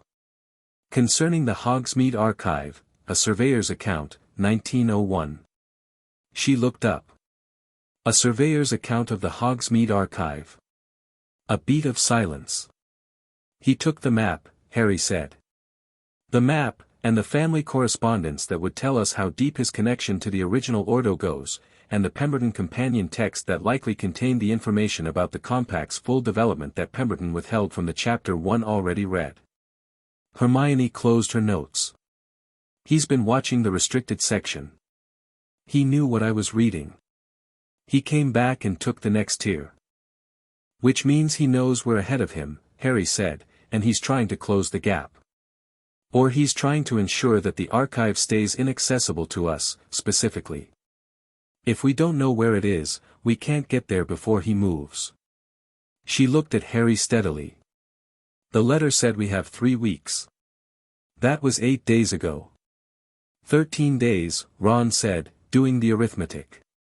13 days, Harry said. Is there any other way to find the archive? Hermione had been thinking about this since she left the library. The surveyor's account was one source, but it's not the only one. I found references to the archive in 2 other texts last week, neither of them specific enough to constitute directions, but specific enough to confirm the archive exists and is beneath Hogsmeade. There's one more text I haven't checked yet. It's a bound collection of Hogsmeade civic records from the 1690s that I couldn't access Monday because Madame Pants was cataloguing the same alcove. If the archive was established in the founding period of Hogsmeade's development as a wizarding settlement, the civic records would have to acknowledge it somewhere. We need to get back in there before Madame Pants's routine brings her to that section again, Harry said. This afternoon, Hermione said. After lessons. They were 15 minutes late to potions because of this conversation, which Professor Slughorn noted with the beaming tolerance of a man who had decided that Harry Potter was going to be the crown jewel of his Slug Club collection and was therefore constitutionally incapable of finding fault with him. He ushered them in with expansive warmth, gestured them to their seats, and resumed his lecture on amortentia with the energy of someone who found his own subject genuinely delightful. Harry slid in next to Hermione at the work table and immediately had his cauldron at low heat, which was, she noticed, correct procedure, done without consulting the board where Slughorn had written it. She watched him from the corner of her eye as she set up her own station, and what she was watching was something she'd been tracking since the bond deepened, the way his competence in situations that mattered was completely unaffected by his academic record, which had always been inconsistent in the way records are inconsistent when someone has never been given reason to believe that effort in classrooms connects to anything meaningful. He had always been good at magic. He was becoming aware that he was good at magic, which was different, and the difference was visible in the way he moved through a lesson now, not performing effort for a teacher's benefit, not performing casualness for social acceptance, just doing the thing, quickly and correctly, because he knew how. She felt from the bond a thread of amusement, and looked up to find him looking at her with a slight expression that meant he'd caught her watching. Pemberton's companion text, he said quietly, under Slughorn's continued rhapsodizing. If he took it, it means there's information in it he doesn't want us to have. Which means we need to find that information somewhere else. Can you work backward from what Pemberton did include? She considered this. Possibly. The Chapter 1 read described the compact's development in terms of stages, but it was vague about the later stages specifically. If I treat the vagueness as deliberate withholding rather than incomplete information, she thought through it. The unified magical resonance is the documented endpoint. What Pemberton didn't describe was how you get there. The intermediate stages. Which could matter if the intermediate stages are what not plans to interrupt, Harry said. Exactly. She picked up her quill and made a note at the top of her page, under the heading she'd already written, what we don't know yet. Slughorn swept past them, peered into Harry's cauldron with delight, and said, excellent base preparation, Harry, excellent, you have a natural feel for the heat management, which most students entirely. He moved on, trailing enthusiasm. Hermione looked at Harry's cauldron. The base preparation was, in fact, perfect. Stop looking surprised, he said, without looking up. I'm not surprised, she said. I'm adjusting my prior assumptions. That's just surprised with better vocabulary. She didn't respond to this, but the bond sent him the shape of her amusement with complete accuracy, and she felt his return, warm, quick, a color she'd come to associate specifically with the particular dynamic between them, which had no good name in any language she'd found and probably needed one. The civic records were in the restricted section's oldest alcove, which smelled most strongly of that mineral dark magic and was the least visited part of the section because the materials there required specific authorization and most students who obtained restricted section access were looking for curse information rather than local government archives. Hermione found the bound collection she was looking for on the third shelf, behind a glass-fronted cabinet that opened for her prefect badge with a soft, resigned click. Harry stood at the alcove entrance keeping watch while she worked, which had been the arrangement they developed. He had an instinct for peripheral threats that she trusted completely, and her ability to process documents at speed was more useful in the actual research. This division came naturally, without discussion, as most of their operational arrangements had come this way. The bond made their respective competencies legible to each other in a way that eliminated the usual friction of working with another person. The civic record was hand-lettered on parchment, bound in red leather gone dark with age. She turned the pages with the focused speed of someone who knows exactly what they're looking for, scanning for specific terms: archive, chamber, record-keeping, compact, foundation. She found it on page 47. Not the archive itself, not an address, not a map, but a notation in the minutes of a Hogsmeade Founding Committee meeting from November 1692, 3 months after the Statute of Secrecy came into effect. The notation was brief, administrative, almost deliberately boring. It was agreed that the Chamber of First Settlement, located beneath the eastern foundation of the village at the crossing of the Old Ways, shall be sealed for use as a permanent record of the compact and all matters pertaining thereto. Access to be granted by blood seal of either founding family. Blood seal of either founding family. Either Granger or Potter. She looked up. Harry. He was at her side in 4 steps, read the passage over her shoulder, and said, "Blood seal. That's why Not can't access it himself. He can access records about it," she said. "He can take the surveyor's account, read about what's in there, prevent us from finding it. But he can't get into the chamber itself. The blood seal means the content is protected." She looked at him. "But we can open it." "Eastern Foundation," Harry said. "Crossing of the Old Ways. In Hogsmeade. The Hogsmeade weekend is in 5 days," she said. "I know." He was quiet for a moment, looking at the notation. She felt through the bonds something that she'd describe later, writing it in her notes, as strategic satisfaction, the specific pleasure of a puzzle piece falling into place that was entirely distinct from general happiness and had its own particular quality. "He can't stop us from going into that chamber," Harry said slowly. "He knows that. So if he can't stop the access, he'll try to make sure we're not ready for what we find there. That's why he took the companion text. He wants us going in without knowing what we're walking into." "Which means we go in knowing exactly what we're walking into," Hermione said. "How?"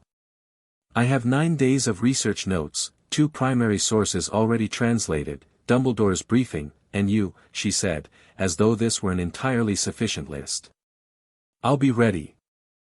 He looked at her for a moment with an expression that she'd also been cataloguing, distinct from admiration, distinct from affection, a particular thing that she associated with the moments when he saw her without any of the usual social filtering, when the bond made the directness unavoidable. It was the expression of someone who had always known a thing and has finally stopped pretending otherwise. "Yeah," he said. "We will be." The message arrived the following evening. It came not by owl but in the form of a folded piece of parchment that materialized on Hermione's potions textbook while she was sitting in the common room after dinner, which was a more alarming delivery method than owl post and meant that whoever had sent it had either a house elf on the inside, a talent for remote placement charms, or an agent physically present in Gryffindor Tower. Harry and Ron were both there. Harry was closest when the parchment appeared, and he reached for it before Hermione could, not protectiveness exactly, more the reflex of someone whose threat response had been calibrated to move first and assess second, and the bond had sharpened that reflex into something faster and cleaner than it used to be. He looked at it, turned it over. No seal. No address. He unfolded it. The handwriting was different from the platform letter. This one was large and precise and had no archaic quality. This was a modern hand, controlled, the handwriting of someone who wrote quickly and meant every word. Miss Granger and Mr. Potter. I have tried to reach you through other means. Consider the first letter an honest attempt at warning, which I see has been received. I am going to be equally honest now. My name is Cassius Knott. I am not your enemy, though I understand you have reason to believe otherwise. I am a scholar and a pragmatist, and I have been working for 20 years to prevent a catastrophe that neither of you, at your current level of understanding, can fully appreciate. The compact at full development is not the blessing the Pemberton text implies. I have access to records that Pemberton did not, records of a prior full manifestation, the only one in documented history, which occurred in 1512 and which resulted in the destruction of an entire wizarding settlement in what is now northern France. 47 people dead. The bonded pair at the center of it survived. They had no control over the magnitude of what they'd become. The power was real. The devastation was also real. I am not asking you to surrender the bond. I understand that is neither possible nor fair. I am asking you to wait. To meet with me before you go to the archive, before you allow the bond to develop further without supervision, before you make a mistake that you cannot unmake. I will be in Hogsmeade on September 22nd. I will find you. All I ask is 20 minutes. I have never wanted to harm anyone. I have only ever wanted to prevent harm. Perhaps that is something we have in common. See, not. Hermione read it. Then she read it again. Ron read it over her shoulder and said, That's very good, Harry said. He had the tone of voice he'd had in the Slytherin corridor, quiet, certain, slightly warm in the way of someone who is not remotely threatened but is paying close attention. It's very good because it has just enough specific detail to be credible, and an emotional appeal to reasonable people who don't want to cause harm, and it establishes him as someone with information we want, which gives him leverage. The 1512 incident, Hermione said. Could be real, Harry said. Probably is real. Knott's too careful to use something completely fabricated. The compact caused the destruction of a settlement, Ron said. That's not nothing, that's 47 people. If it's true, Hermione said. And if it's the full story. She looked at Harry. A full manifestation in 1512 with no preparation, no understanding of what was happening, no magical education about the bond's mechanics, catastrophic result. Yes. I believe that's possible. She was thinking through it, rapidly, the way she did, following threads. But that's not our situation. We know about the compact. We're documenting the development. We have access to resources. The 1512 case failed catastrophically because no one knew what was happening. He'll say that's exactly why we need supervision, Harry said. His supervision. Yes. He'll say that. She looked at him directly. The question is whether that's manipulation or whether it's a genuine offer. It's both, Harry said immediately. It's a genuine offer and it's also manipulation, and the fact that it's both doesn't mean it's not worth taking. His information might be the most valuable thing we can get before Hogsmeade. Ron looked between them. You want to meet with him? I want to hear what he knows, Harry said. In a public place, with full awareness that he may try something. We're not going in naive. But if he has records of a prior full manifestation, he looked at Hermione. We need that information. Agreed, she said. You're both insane, Ron said affectionately. Fine. I'll be nearby with my wand out. That's all I ever ask, Harry said. The next 5 days moved with the particular velocity of days with a deadline attached to them. Hermione finished her translation of the Ordo Librorum record, which gave her a timeline of suppression operations going back to 1703. 6 operations in 300 years, each one targeting a near activation of the compact in the Granger-Potter bloodlines. Each one documented with chilling administrative thoroughness, the magical technique used, the specific damage caused, the outcome. She read these entries at the library table with the kind of controlled fury that she'd learned, over years of dealing with institutional injustice, to keep below the surface where it powered rather than overwhelmed. Harry came to find her there on Thursday evening and sat across from her and watched her read for a moment and then said, "How bad is it?" She told him. Not the sanitized version, not the managed emotional distance version. The actual contents. The 1932 operation involving his grandfather's cousin and her grandmother's distant relative, which she now knew in specific detail, a carefully administered false memory, the bonded pair separated and given different versions of events, the nascent bond stunted and left to wither. The 1887 operation, which had been more direct and more brutal. The 1756 one, which, she paused on this one, had involved something the Ordo record described as permanent magical redirection, which, reading between the euphemistic lines, meant one party's magical core had been redirected away from its natural affinity. The person affected had spent the rest of their life with diminished, misdirected magic. Harry's face was very quiet while she talked. Not cold, she could feel the warmth still there, the ignition, but underneath it now was something else, a kind of slow, fundamental anger that wasn't directed at her and wasn't spilling anywhere but was present and real, and she felt it the way you feel heat from a fire at distance. Not burning. Just, there. Real. Purposeful. "They've been doing this for 300 years, he said, when she'd finished. "Across 6 generations, at minimum," she said. "And not wants to add our generation to the list. He wants to do it more gently, I think," she said carefully. The letter suggested, Hermione. His voice was very level. "Gentle or brutal, the outcome is the same. Someone decides that what we are and what we could become is too much, and they take it away. That's the operation. The specific method is detail." She looked at him. Through the bond she felt something that aligned exactly with what she herself felt but had been more carefully containing, the clean anger, the refusal, the bright certain conviction that this was not something anyone was going to do to either of them. "No," she said. "No," he agreed. "We go to the archive on Saturday," she said. "Whatever Not wants to say, we hear it after. Not before." He looked at her for a moment with something very direct and unguarded, and then nodded once. "After," he said. "On our terms." The library fire happened Friday night. Hermione woke at 2 in the morning to the sound of the castle's fire alarm, a deep, resonant pulse that she'd heard only twice before, both times as drills, and the smell of smoke, sharp and wrong, the particular wrongness of a fire that had started suddenly and with magical help. She was out of bed before Lavender and Parvati registered what they were hearing, had her wand in her hand, and was at the dormitory window in 4 steps.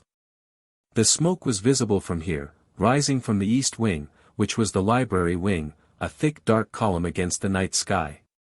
The bond hit her hard with Harry's alert state at the same moment, awake, fully, instantly, the way he'd been since the compact activated, as though some part of him stayed partially awake as a matter of habit. She felt his attention swing to her, felt the question in it, and she was already moving. She met Harry on the 3rd floor landing and Ron was 2 steps behind him, and all 3 of them were running before any words were exchanged. The castle's corridors were filling with students and teachers responding to the alarm, and they went against the flow, not toward the fire itself, which they could leave to professors and the castle's own considerable fire management enchantments, but toward the library proper. It was the restricted section. The door was open, which it should not have been, and the fire was inside, and it was not accidental. Hermione could see it from the doorway, the particular blue-orange quality of a targeted flame, a magical fire designed to burn specific things and leave others. It was on the shelves she'd been working in. The old alcoves. The grey book, the civic records, the remaining texts adjacent to where the 3 stolen volumes had been. "He's burning what I've already read," she said. "He knows he can't steal them without me noticing again, so he's destroying the sources." "Can we stop it?" Ron said. "Aguamenti won't work on magical fire," Hermione said, already thinking through the options, moving through them with rapid efficiency. "We need finite incantatum aimed at the ignition point, not the flame, and we need," she was already in the doorway, wand up, the heat pushing against her face. Harry was beside her, and she felt through the bond the quality of his attention lock onto the problem, the three-dimensional spatial reading he did in emergency situations, the instinctive tactical analysis that was faster than conscious thought. The ignition point is at the back of the alcove, he said, behind the second shelf. If you do the finite, I'll contain the residual burn with a glacis layered over an air stasis. That combination is complicated, she said. I know, he said, and he was not being arrogant, he was just describing what he could do. She looked at him for half a second, felt the certainty in him through the bond, and turned back to the fire. On 3, she said. She aimed the finite at the precise point Harry had identified. He was right, the ignition was nested behind the shelf structure, masked by the visible flame, and hit it with everything she had, not a casual cast but a full intention, fully powered finite that she felt begin at the base of her magic and extend outward. At the same moment Harry layered the glacis and air stasis in the combination he described, which should not have worked as smoothly as it did, which should have required practice and precise sequencing, and instead happened in a fluid, integrated motion that she realized, even in the moment, was partially her understanding of the spellwork bleeding through the bond, her technical clarity supporting his casting in real time. The fire went out. Not diminished. Not reduced. Out. Completely, in a moment, as though it had simply been told to stop. The restricted section was dark and smoke-hazed and smelled terrible, and 3 shelves of irreplaceable texts were damaged, some beyond recovery. Hermione lowered her wand and looked at the wreckage for a moment, and the clean anger in her chest was precise and cold. Madame Pants arrived 30 seconds later, and her cry of anguish at the damage had a quality that Hermione recognized as genuine, the specific grief of someone who has given their life to something and watched a part of it burn. She put her hand briefly on the librarian's arm, which was an unusual gesture for her and which Madame Pants acknowledged with a look of complete surprise. How many did we lose? Harry said quietly, beside her. I need to assess, but, 3 shelves. The texts I'd already translated are in my notes, which I keep in the dormitory. The civic record I photographed with a copying charm yesterday morning. She thought through it methodically, tallying losses against what she'd already extracted and documented. He's delayed us. He hasn't stopped us. He knows that, Harry said. He knows what he's done is a delaying action, not a solution. Which means he has something else planned for Hogsmeade weekend, Ron said. Yes, Harry said. Dumbledore arrived in the library 4 minutes after the fire was out. He was in his sleeping robes and moved quickly for a man of his age, and when he saw the 3 of them standing in the damaged restricted section with their wands still out, something in his expression shifted with the particular quality of a person revising their assessment of a situation they thought they understood. You put it out, he said. Yes, Harry said. The spell combination, we'll explain later, Hermione said, which was not how she would have spoken to the headmaster a year ago, and Dumbledore registered it. Professor, there's an agent in the castle. Someone lit this fire from inside, with magical fire that had to be set directly. You can't do that remotely. Someone was in the restricted section tonight. I'm aware, Dumbledore said, and the way he said it told her he'd known there was an agent inside, had perhaps known for longer than tonight. Who? Harry said. Dumbledore looked at him. A brief pause, not managing this time, she thought, but genuinely unsure how much was safe to say. I have a suspicion, he said. I don't yet have proof. And until I have proof, tell me your suspicion, Harry said. Another pause. Then, a member of the Hogwarts staff who began here this September, Dumbledore said carefully. A replacement, in the library cataloging department, for a position that opened late. The appointment was made through normal channels, the credentials are legitimate, and I have no current grounds for. Madame Pants had a substitute cataloger start on September 3rd, Hermione said immediately, memory making the connection with a speed that startled even her. A woman named Vance. Elspeth Vance. She has access to the library stacks including the restricted section as part of her cataloging role.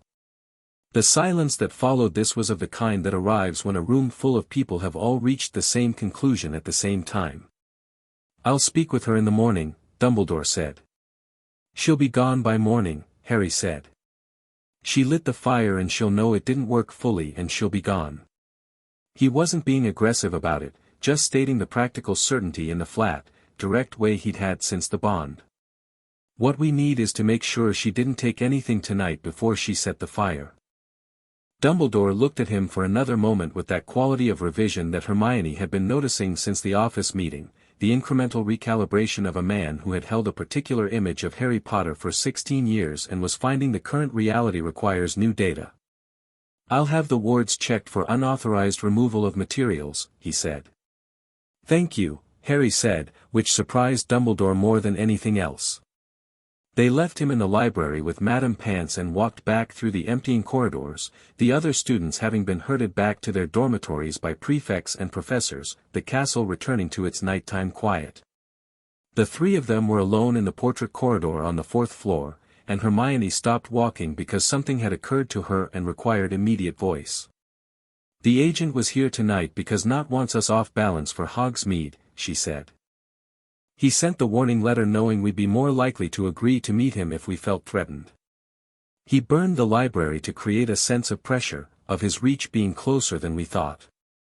She paused. "That's not the behavior of someone who wants to wait for a gentler solution. That's someone who is running out of time." "Because the bond isn't going to wait," Harry said. "It's developing regardless of what he does," she said.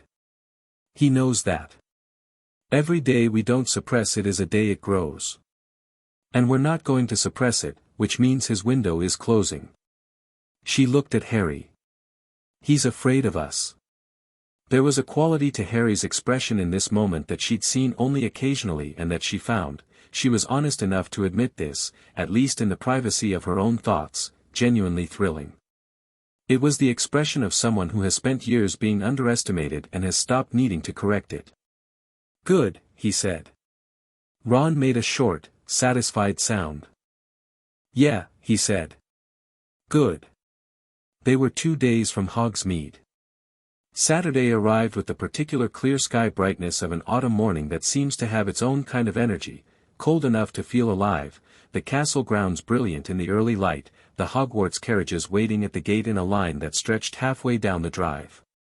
The Hogsmeade weekend crowd was loud and enthusiastic in the way students always were when it was the first one of the year, younger students bouncing with the specific excitement of a day without lessons, older ones moving with more practiced anticipation toward butterbeer and gossip and the particular social machinery of a small wizarding village on a busy Saturday. Harry, Hermione, and Ron moved through the crowd without urgency. They were, to all external appearances, 3 sixth-year students on a normal weekend trip. Hermione had her bag, which contained her notes, a copied map of Hogsmeade she'd obtained from Filch's filing cabinet through a memory she preferred not to examine too closely, and 3 specific items she'd prepared in the restricted section on Thursday before the fire, magical tools she'd assembled from first principles, which was partly because the texts she needed had been stolen and partly because working from first principles was, in this case, both faster and more reliable. Harry had his wand in his sleeve and the easy, open bearing he'd had since the bond. Ron had his wand accessible and was eating a cauldron cake, because Ron Weasley was always going to be eating something when they walked into a potential confrontation, and Hermione found this both maddening and deeply reassuring. The village was busy.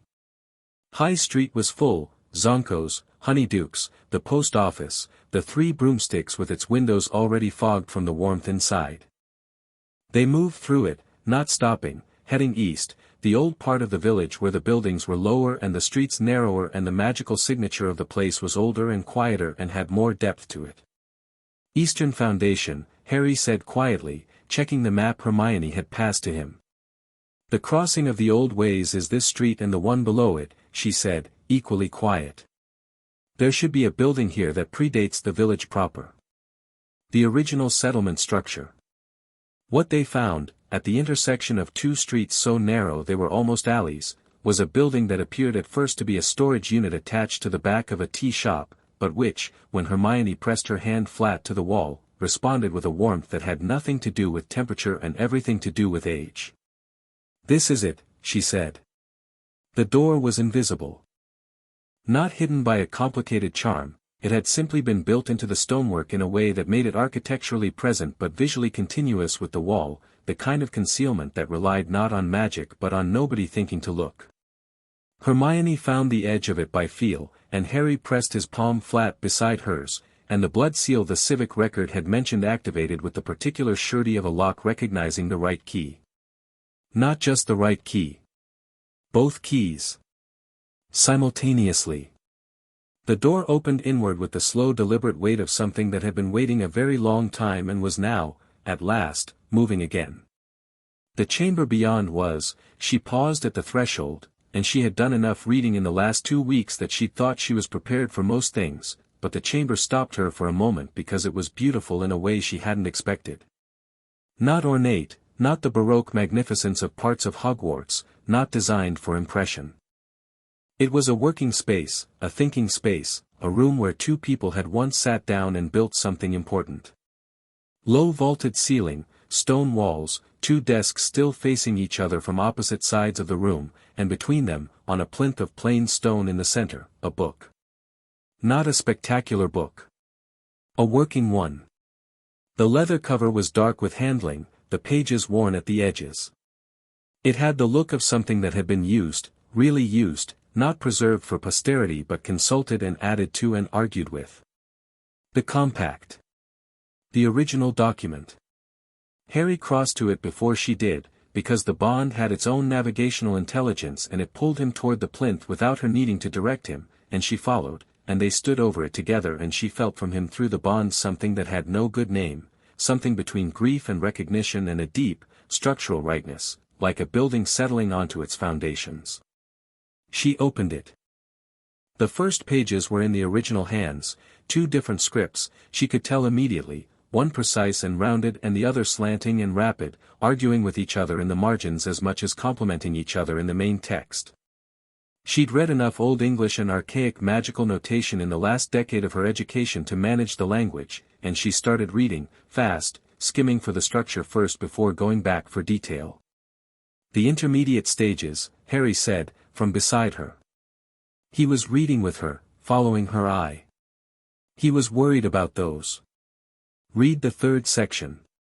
She flipped to the 3rd section, which was marked by a small symbol she'd seen in the civic record, and read. The intermediate stages of the compact were 3. The first, emotional transparency and magical resonance, was already manifested in them. The second, which would develop under conditions of shared intent and stress, was something the original writers called the sight, not clairvoyance but something more functional, a deepened tactical awareness, each bonded party able to access the other's full perceptual field in moments of acute concentration. Not continuously. On call, in the moments that required it. The 3rd stage, preceding the unified resonance, was described in the precise rounded handwriting of the Granger ancestor, and Hermione read it twice and felt the clean certainty of a thing that had always been true arriving in her with the weight of confirmation rather than surprise. The 3rd stage is not a power.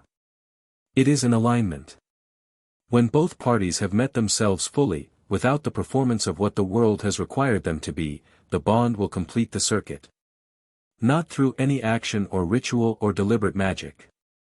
Through honesty. Through the courage to exist without reduction. The compact does not require the bonded pair to be extraordinary. It requires them to be themselves. The rest follows. She looked up from the book. Harry was looking at her. The chamber was quiet. The old stone walls held the warmth of the original magic, 3 centuries and more of waiting, of near misses, of patient structural readiness. The 2 desks faced each other, the record of an argument that had become an alliance, the evidence of 2 people who had chosen understanding over position. It requires us to be ourselves, she said. The rest follows, he said. Outside, faint and muffled by the old stone, she could hear footsteps on the cobblestones above. More than one person. Moving with purpose. Ron's voice came down to them, low and clear through the still open door, "We've got company." Neither Harry nor Hermione moved immediately.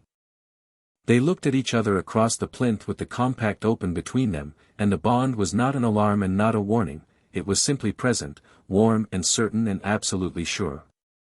"The third stage," Harry said quietly. "You think it's already happening?" "I think," she said, "it's been happening since the garden at the Burrow." He held her gaze for one more second. Then, together, they turned toward the door. Chapter 4, The unraveling Cassius knot was not what either of them had expected. Harry had built a picture over 2 weeks of research and letters and burned library shelves, a picture that had the shape of the people who usually came for him. Older, imperious, the particular confidence of someone who has operated from a position of structural power for so long they've mistaken it for personal quality. He'd expected the Death Eater adjacent bearing, the expensive robes, the kind of man who delivered threats with the smoothness of someone who had never been on the receiving end of one. What came down the narrow alley toward the chamber entrance was a man of about 60, medium height, lean in the way of someone who moved a great deal and ate as an afterthought. He wore plain dark robes, slightly travel-worn, and he walked with a slight forward lean that suggested he was always moving toward something.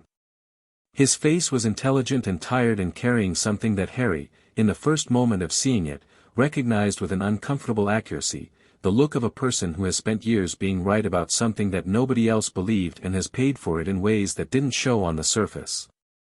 He was flanked by 2 people, a younger man, maybe 30, with the contained bearing of someone trained for security, and a woman of similar age who had the specific quality of attention that marked someone whose primary skill was observation. Neither had wands out. This was either confidence or deliberate performance of non-threat, and Harry noted both possibilities without resolving them. Ron was at the entrance to the alley, wand in hand, not pointed but accessible.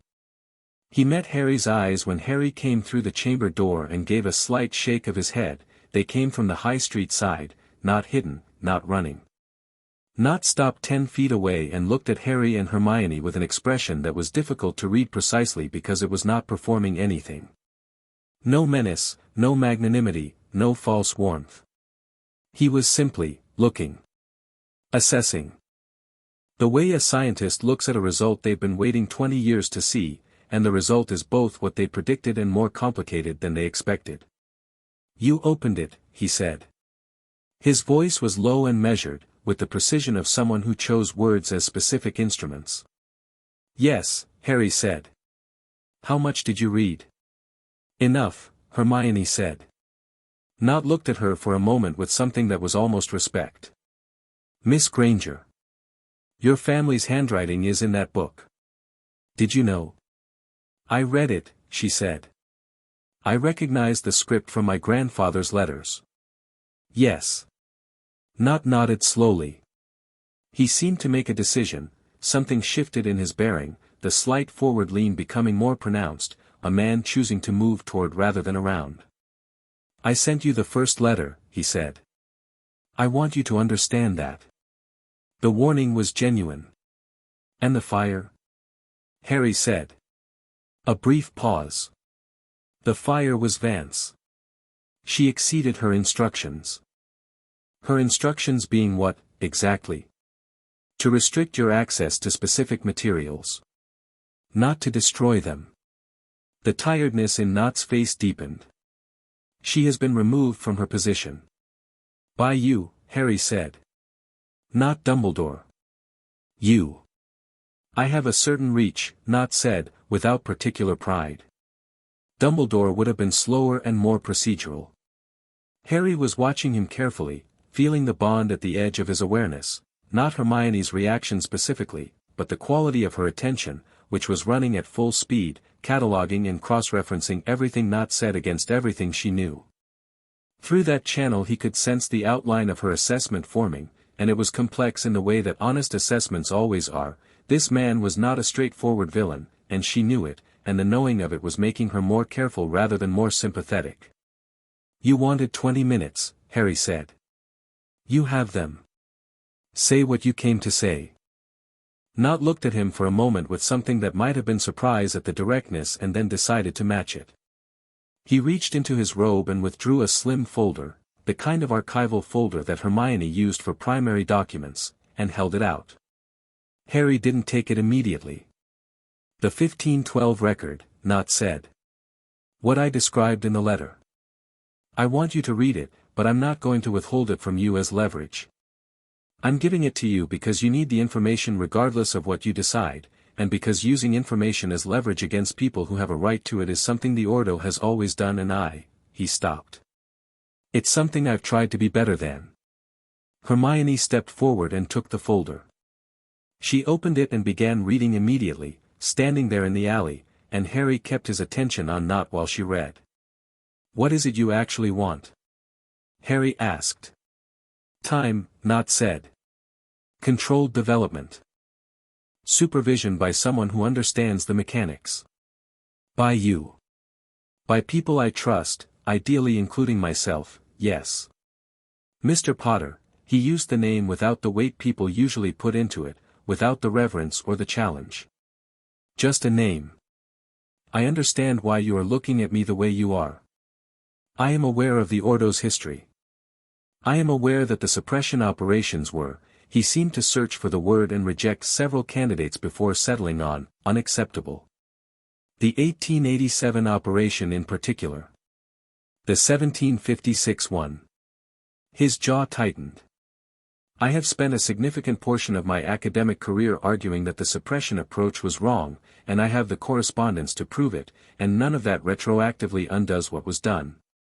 "But you still want to control the development," Harry said. "I want to prevent a recurrence of 1512, Not said. Those are not the same thing." "Read this," Hermione said, not looking up from the folder. She was talking to Harry. He crossed to her and read over her shoulder, the same way they'd read the compact together, the same easy proximity, and he felt through the bond the shape of what she'd already processed, the broad strokes of her assessment arriving in him as orientation before he reached the specific words. The 1512 record was exactly what Not had claimed. A bonded pair, a Granger collateral line and a Potter collateral line, the same bloodlines expressing the same compact 300 years earlier, had activated in the spring of that year in a village in the Alsace region. No preparation, no knowledge of what they were, no understanding of what was happening to them. The bond had developed unchecked through all three stages in a period of 6 weeks, and when the unified resonance activated, when both of them were in full, simultaneous, aligned magical intent, the output had been catastrophic. Not deliberately. Not aggressively. They'd been frightened, and their fear had been simultaneous, and the compact had expressed their fear at full amplitude. 47 people. A settlement that had existed for 200 years, gone in what the record described as a wave of undirected force that bore no resemblance to any known offensive magic. The bonded pair had survived. They'd spent the rest of their lives in self-imposed isolation, carrying the knowledge of what they'd caused. Harry put the folder down. "Undirected force," he said. "They had no training. No understanding of what they were. They panicked." "Yes," Not said. "We're not them," Harry said. "You are more prepared than they were," Not acknowledged. "I'm not suggesting otherwise. But prepared and fully prepared are different things, and the unified resonance is, Mr. Potter, it is not something you manage by being calm and intelligent. It is a force that operates at the level of foundational magic. It requires specific containment knowledge that I have and that you don't yet, and that the compact itself doesn't provide, because the original writers never got far enough to document it." Harry was quiet for a moment. He looked at the folder. He looked at Not. He thought about the 1512 village, the 47 people, the bonded pair in their self-imposed isolation. He thought about Sirius falling through the curtain because Harry hadn't been fully prepared for what he was walking into. "Hermione," he said. "I know," she said. She hadn't looked up, still processing the rest of the folder. "I heard it." He waited. She closed the folder and looked at Not with the expression she had when she'd finished calculating and had reached a conclusion she trusted. "The containment knowledge," she said. "What specifically are we talking about?" A set of grounding techniques developed by the Ordo in 1613, after a near replication of 1512 that they managed to prevent at the final stage, not said. They're not in any of the texts you have access to. I checked what's remaining in the restricted section. They're in my personal research archive, which I maintain separately from the Ordo's official records, because the Ordo's official approach is suppression and I believed there was an alternative. Which is? Hermione said. Stabilization, not said. Not preventing the resonance. Grounding it. Giving it a structure, a directed channel, so that when it activates it goes where you intend rather than everywhere simultaneously. Harry and Hermione looked at each other.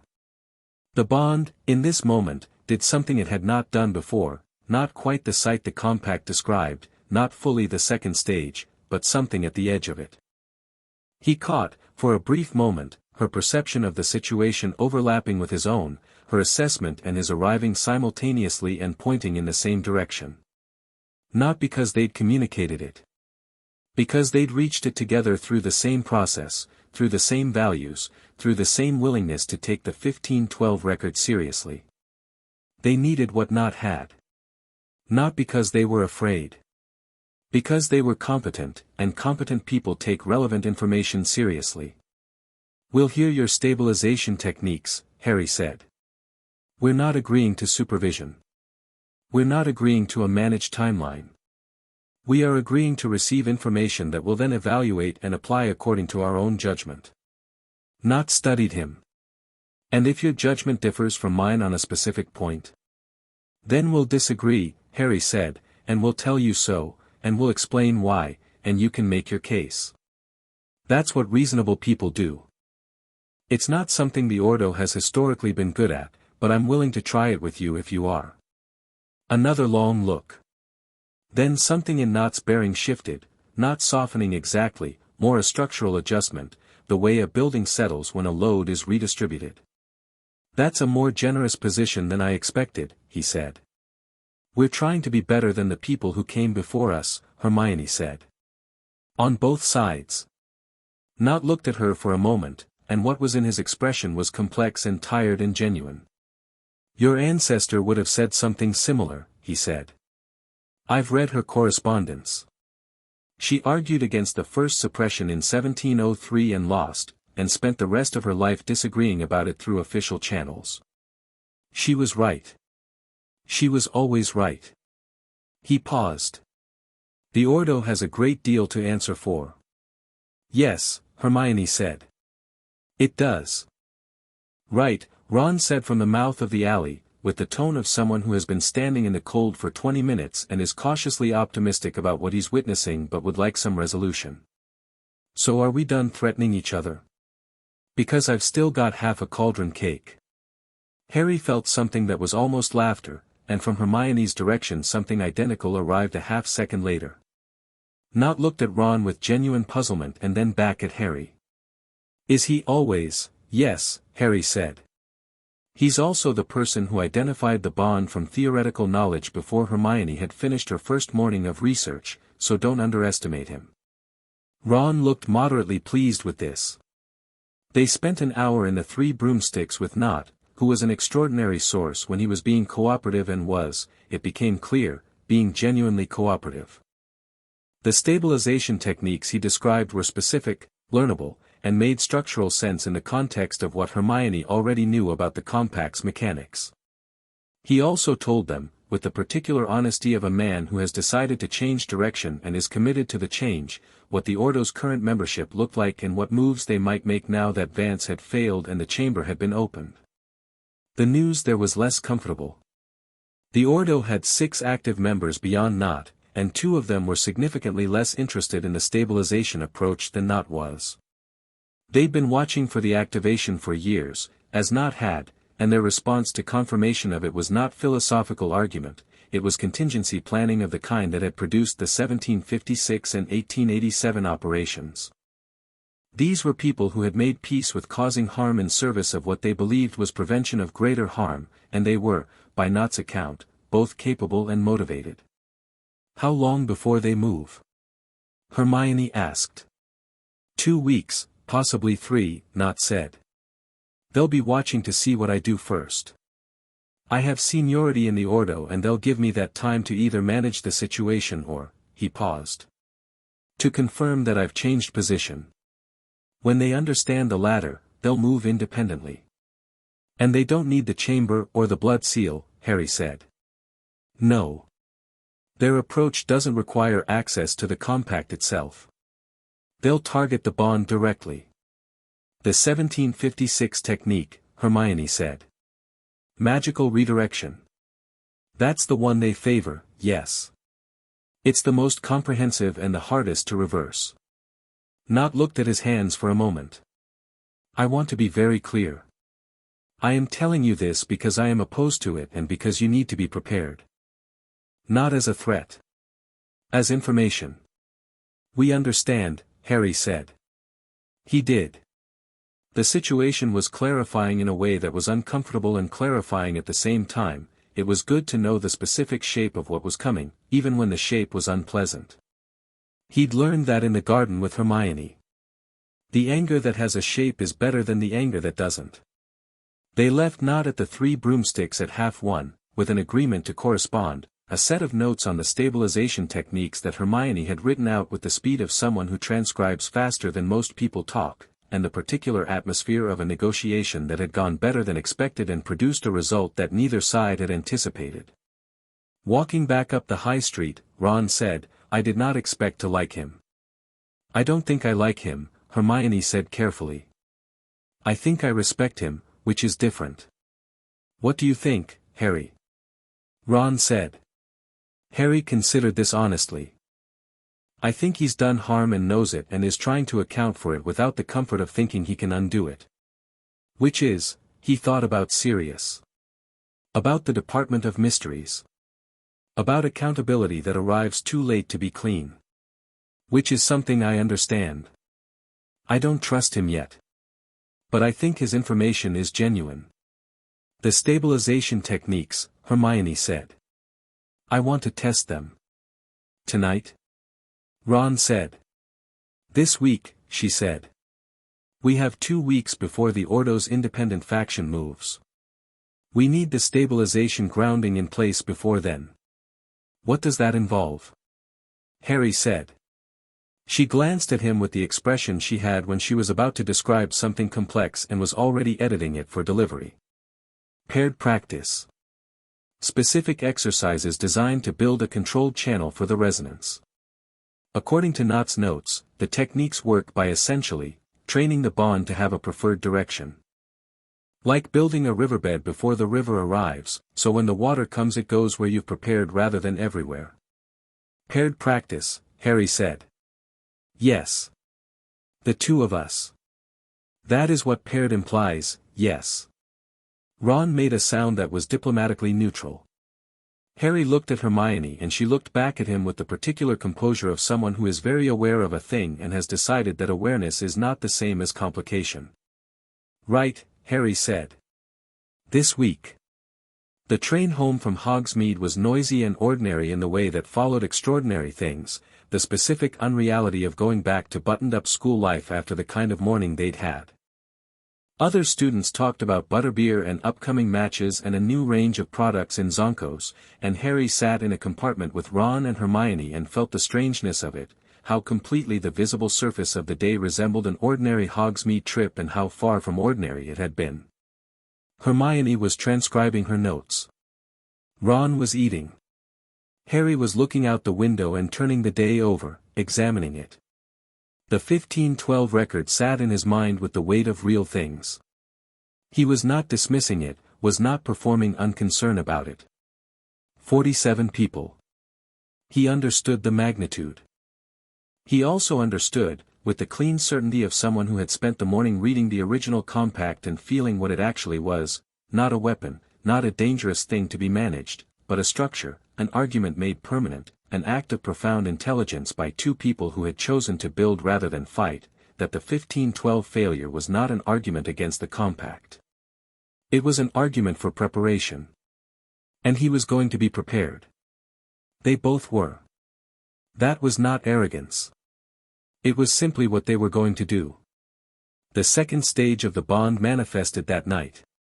Hermione came down to the common room at 10:30, when most of the house was in bed, because she'd been trying to sleep and couldn't, not the anxious insomnia of worry but the energized insomnia of a mind working too fast for the body to settle.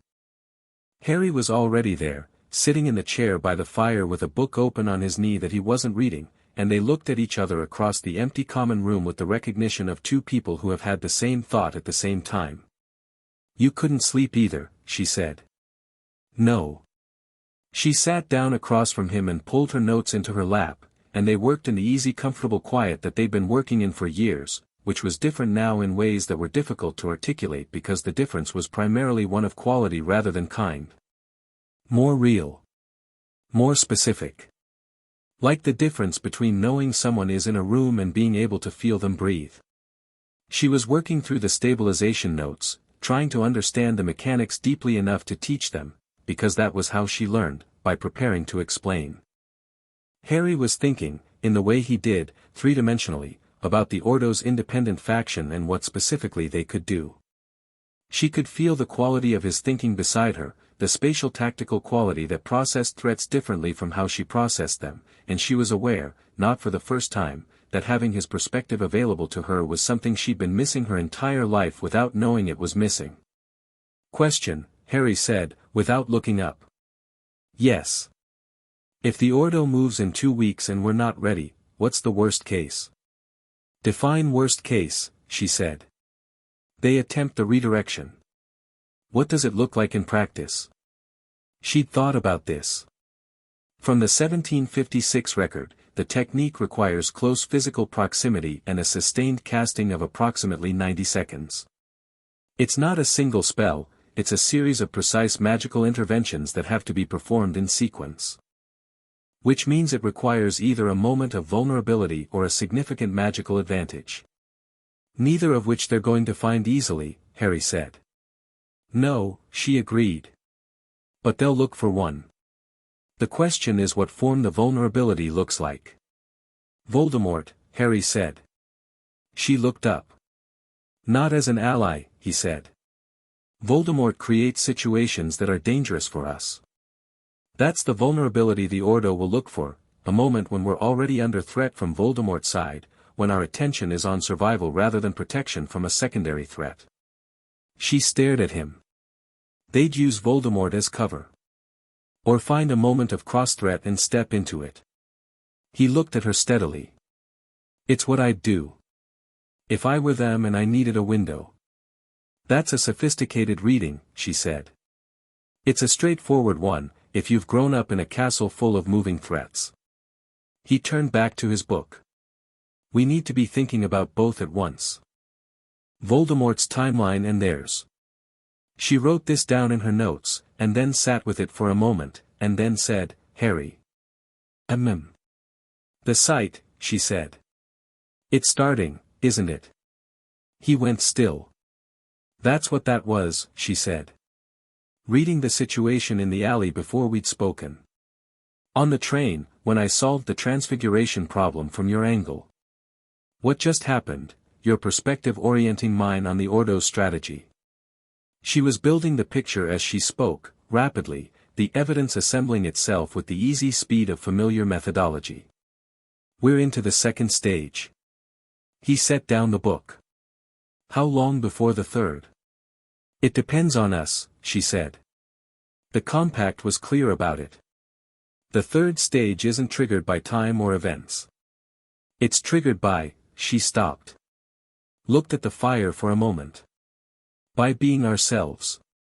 Fully. Without reduction. The fire cracked and shifted. The common room was quiet around them. "Are we doing that?" Harry said. She considered this with the honesty it deserved, not the polished version of it. Was she?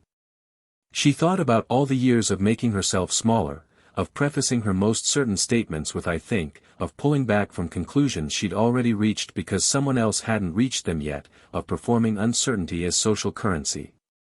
She thought about how the bond had been dismantling that, not by force but by the simple fact that Harry felt it when she did it, and his reaction through the bond was always a kind of, not protest, but noticing. A steady attention that said, I can feel that you know more than you're saying. I'm working on it, she said honestly. Yeah, he said. Me too. They sat with that for a moment, and the fire was warm and the castle was quiet and the bond was doing the gentle constant thing it did, and then Hermione said, practice tomorrow? The stabilization techniques? Yes. Where? The room of requirement, she said. It'll give us what we need. He nodded. She went back to her notes. He went back to not reading his book. And the second stage of the compact settled around them like weather arriving, not sudden, not dramatic, just present, a new quality in the air that was going to be there from now on. The stabilization sessions became the architecture of their week. Every evening after dinner, while the common room filled with the normal social noise of Gryffindor House and other students complained about homework and practiced exploding snap, Harry and Hermione went to the 7th floor and walked past the spot 3 times with the same specific intent and let the room of requirement give them a space, always slightly different, the room calibrating to what they needed with the precision of something that was paying close attention. Some nights it gave them a high-ceilinged space with plenty of room to move. Some nights a quieter, lower-lit space more suited to the focused meditative quality of the grounding work. Once, on a Thursday, it gave them something that looked almost exactly like the garden at the Burrow in late summer, with the particular dark blue sky and the stars, and neither of them commented on this but they both felt, through the bond, what it meant. Not stabilization techniques were, as Hermione had intuited, learnable with sufficient understanding of the underlying mechanics. The principle was that the unified resonance, the compact's third stage output, needed a directed channel, a prepared structure through which it could flow when it activated. Building that structure was a matter of practiced alignment, learning to be in genuine, simultaneous, unperformed shared intent, and holding it long enough that the bond recognized it as a sustained state rather than a momentary one. In practice, it looked like this: they sat facing each other, close enough that contact was possible but not required, and they reached for genuine shared focus, not performed calm, not achieved stillness, but actual present attention on the same thing at the same time. The first 3 sessions had the slightly awkward quality of 2 people learning a new instrument together, the false starts and recalibrations. By the 4th session something had shifted. They'd found a rhythm, or the rhythm had found them, which felt more accurate. The bond had a natural frequency and the stabilization work was partly about stopping resisting it and letting it run. Ron came to 2 of the sessions. He sat in the corner and watched with the specific attention of someone who is trying to understand something important and knows that understanding it matters. On the second session he said, watching them hold the alignment for almost 4 minutes, it's different when you're doing it deliberately. The air goes quiet.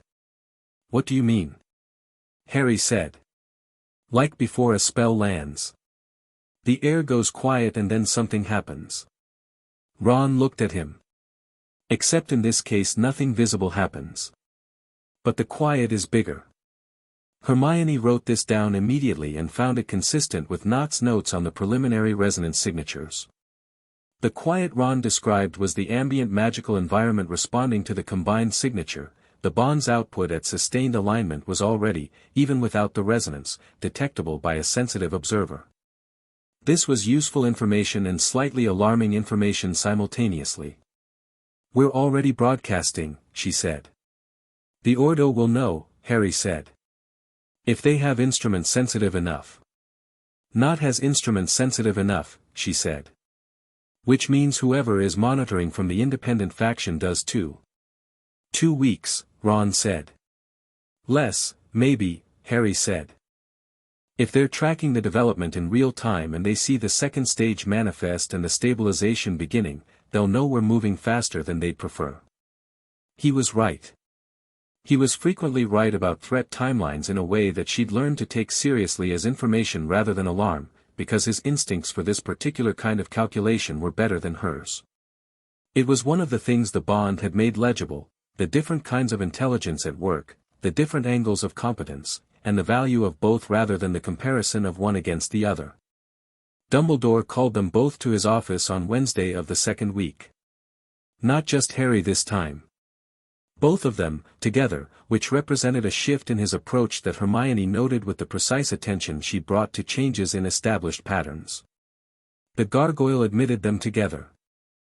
Fawkes acknowledged them together, the complex note shifting to something that had warmth and recognition in it, and the headmaster looked at both of them across his desk with the expression of a man who has been doing his own research. "I want to tell you about the Ordo's independent faction," he said, without preamble, which was also different. "Specifically, I want to tell you about a woman named Isadora Price." Hermione's notes already had the name, she'd found it in the Ordo record. "She was involved in the 1887 operation," she said. Dumbledore blinked. "Yes. He paused, reconvening. "Her granddaughter carries the same agenda, with the same methodology and considerably less patience for procedural caution. Her name is Mira Price. She is 43 years old, she has a British Ministry background in the Department of Mysteries, and she has been coordinating the independent faction's response to your activation since the first week of September." "How do you know this?" Harry said. "I have a source within the Department of Mysteries who monitors former colleagues," Dumbledore said.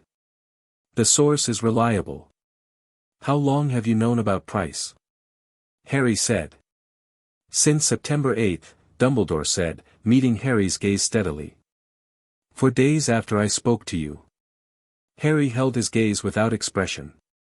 "And you're telling us now?" "I am telling you now because my source made contact again this morning with new information. Price has moved her timeline forward. She is planning to act this weekend." The silence that followed was of the kind that has weight. "This weekend," Hermione said. "Not 2 weeks. The stabilization work has apparently accelerated the development signal enough that she's decided not to wait," Dumbledore said. He looked at her directly.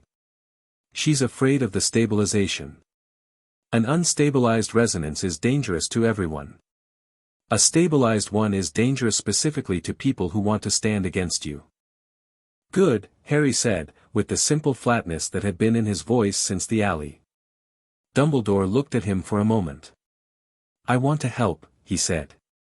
"Specifically and directly. Not as management. As assistance.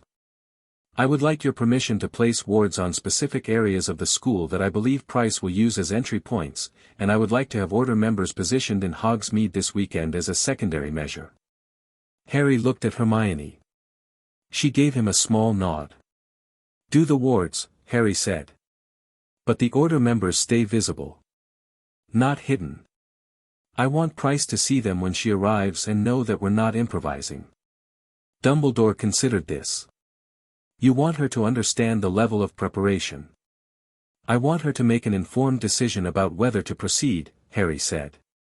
"If she decides to step back, nobody gets hurt.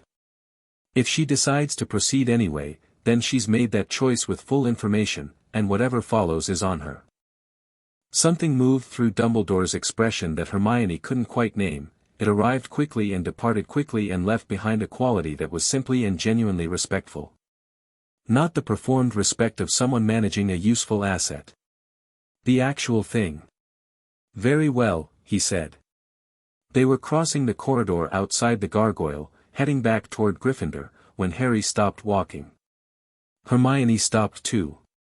She felt, through the bond, something she hadn't felt from him before, not threat response, not strategic calculation, something quieter and more specific, and it had a direction. She turned to look at him. His expression was open. In the way it was in the garden conversations, in the way it was in their room of requirement sessions, in the way it had been when they'd stood over the compact and she'd read him the third stage. The expression of someone who has stopped performing anything at all. "Can I say something?" he said. "Always," she said. "I've been thinking about what you said. About the third stage. About being ourselves fully." He looked at her with the directness that the bond had been steadily increasing, that social habit had always slightly buffered, and that the current moment was apparently going to do without. "I know what I feel. I've known for a while. The bond doesn't create it, you said that, and you were right, you're always right about the important things," it just made it louder and clearer. He paused. "I don't want to be careful about it anymore. I'm tired of being careful about things that matter." The corridor was empty and the castle was doing its late evening settling, the creaks and shifts of very old stone that she'd learned over 6 years to read as weather rather than warning. She looked at him for a long moment with the full attention she brought to everything that was worth bringing it to, and she said, "Honestly, I know what I feel too." "Yeah," he said. "I've been slightly less patient about the carefulness than you have," she said. "For the record." Something broke in his expression, broke open, the way things break when they've been held in place past their natural point, and what came through was warm and real and completely unmanaged, and the bond lit up between them with a quality that was new, that was deeper than anything the previous weeks had produced, and the second stage sharpened into something at the very edge of the third. He kissed her again, not the platform kiss, not the accidental one, but a deliberate one, which was different in all the ways that mattered, and the bond responded the way it had on platform 9 3/4 except larger, more developed, running on full current rather than the initial spark, and the ambient magic in the corridor shifted the way it had in Hogsmeade, the way it had in the fire's aftermath, the way it had been doing with increasing frequency, the world around them registering what they were, and adjusting its understanding accordingly. When they stepped apart, the bond was a different thing than it had been 30 seconds ago. She could feel it, the structure of it, the channel, the prepared architecture of the stabilization work, and what was moving through it now was not the distant warmth of the first stage or the clarified perception of the second, but something that was headed toward the third with the slow, certain momentum of a river finding its prepared bed. They stood in the corridor looking at each other and she said, "That's the third stage beginning." "Yes," he said. "We should tell Ron," he said. "He's going to be insufferable about it," she said. "He's going to say he knew," Harry said. "He did know," she said. "That's what'll make him insufferable about it," Harry said. The laugh that came out of her was genuine and bright and completely uncontrolled, and through the bond she felt his, not heard, felt, the warmth of it, the specific color she'd come to associate with his laughter, which was one of the most honestly joyful things she'd encountered in the bond's entire vocabulary. They walked back to Gryffindor. The castle settled around them. The bond ran at full current between them, steady and building and entirely sure of its direction. Ron took one look at their expressions when they came through the portrait hole and said, finally. They told him about Price. His reaction was immediate and characteristic. He swore once with feeling, reached for his wand, and said, "Right. What do we do?" "We prepare," Hermione said. 2 days. "We're ready," Harry said. Ron looked at him. "Are we?" Harry met his eyes with the steadiness that had been building since September 1st, since the garden, since the bond and the chamber and the stabilization sessions and the corridor 20 minutes ago. He didn't say it with bravado. He said it the way people state things that are simply true. "Yes," he said. "We are." Outside the common room windows, the castle grounds lay dark and still, the lake reflecting a sky full of stars, and somewhere beyond the school's wards the world was moving toward the weekend with the particular blind momentum of events that have found their timing.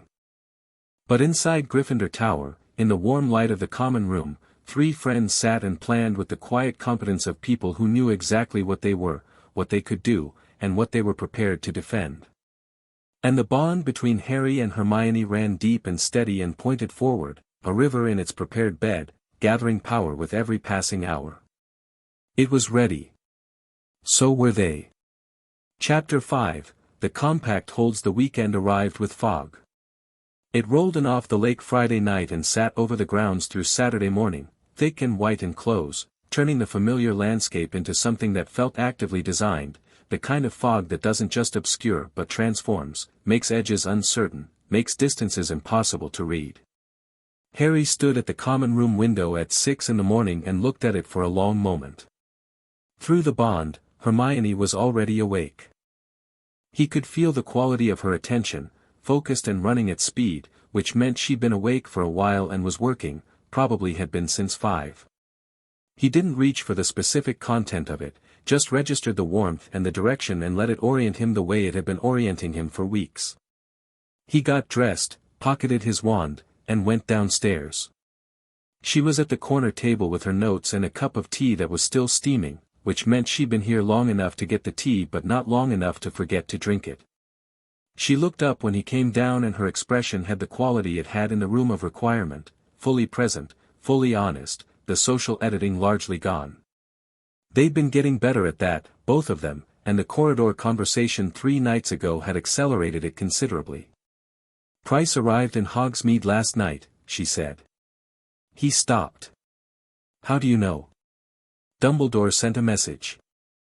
She turned the parchment toward him.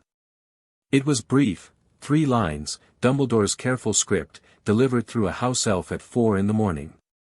"She is here. 2 companions. Positioned near the eastern quarter. The order is in place as agreed. Be careful." "Be careful," Harry read. "I think that's his version of maximum emotional expression," Hermione said. He sat down across from her. "You've been planning since you got this." "Since 3:30, yes."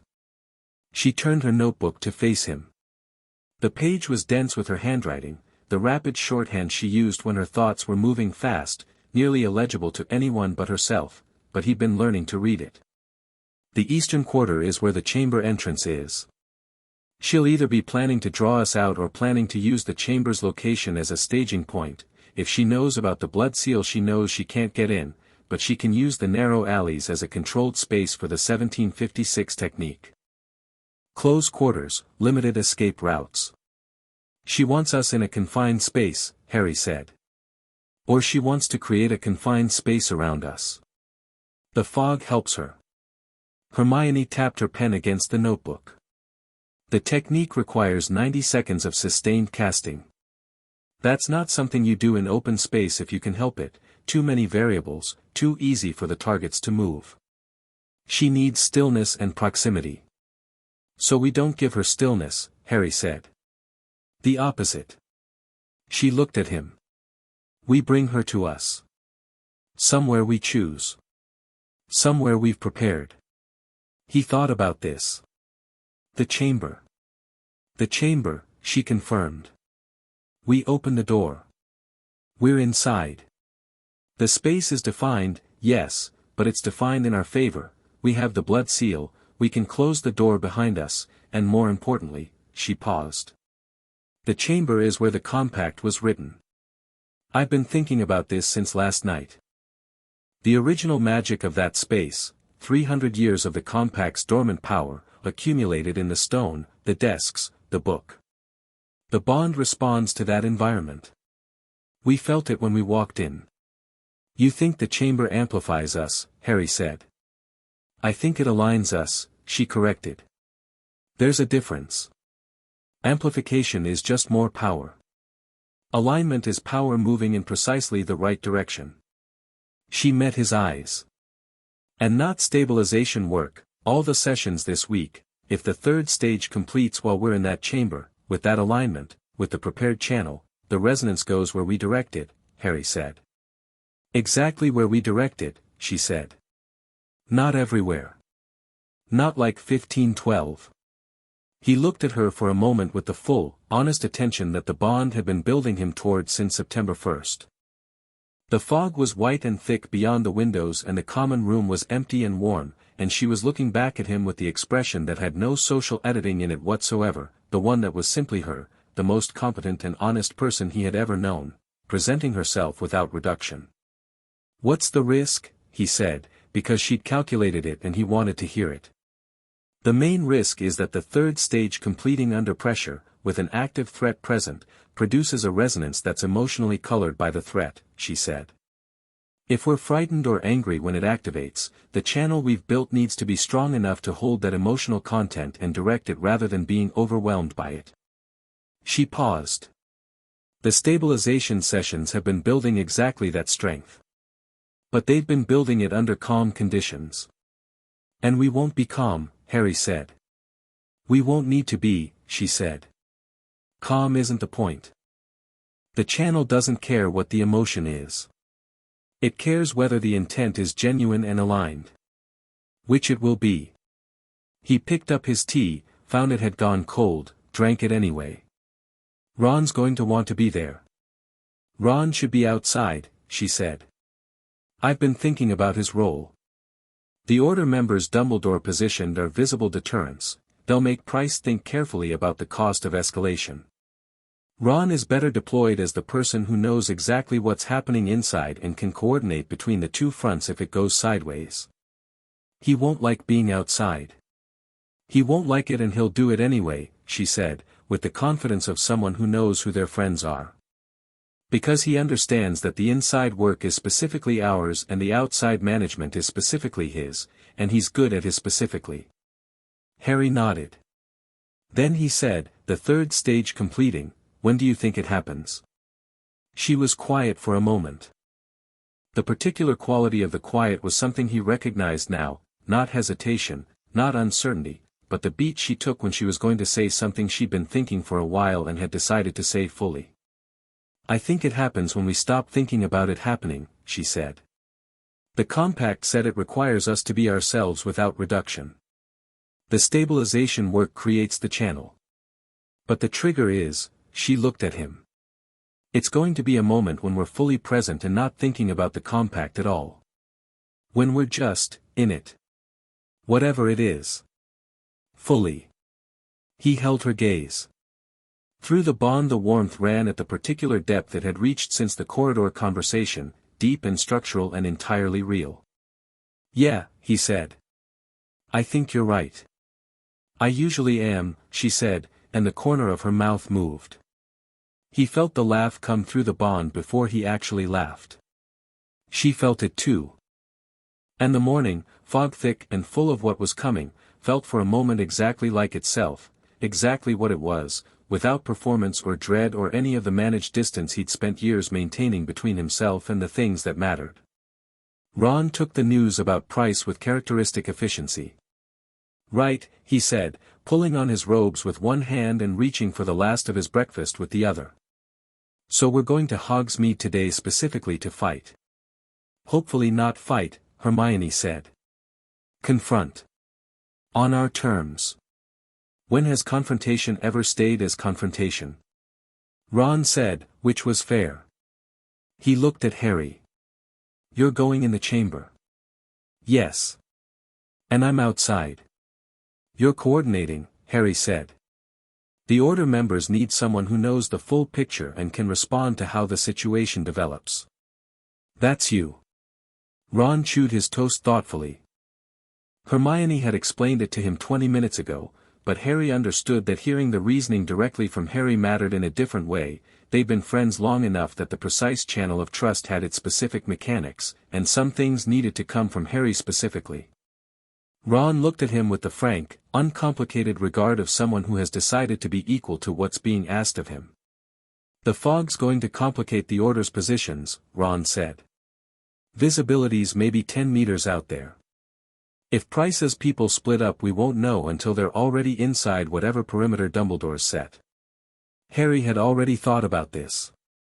Dumbledore's wards will track magical signatures. He'll know where they are. And he'll tell me. I'll make sure he does. Harry looked at Ron steadily.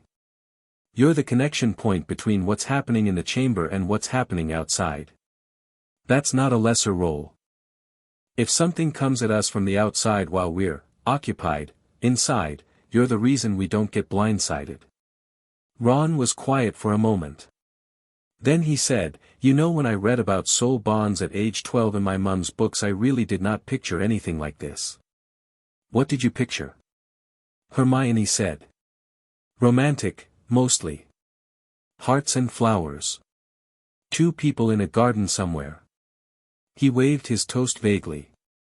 Not tactical coordination against a splinter faction of magical theorists in a fog. The garden happens after, Harry said. Ron pointed at him with the toast. Promise?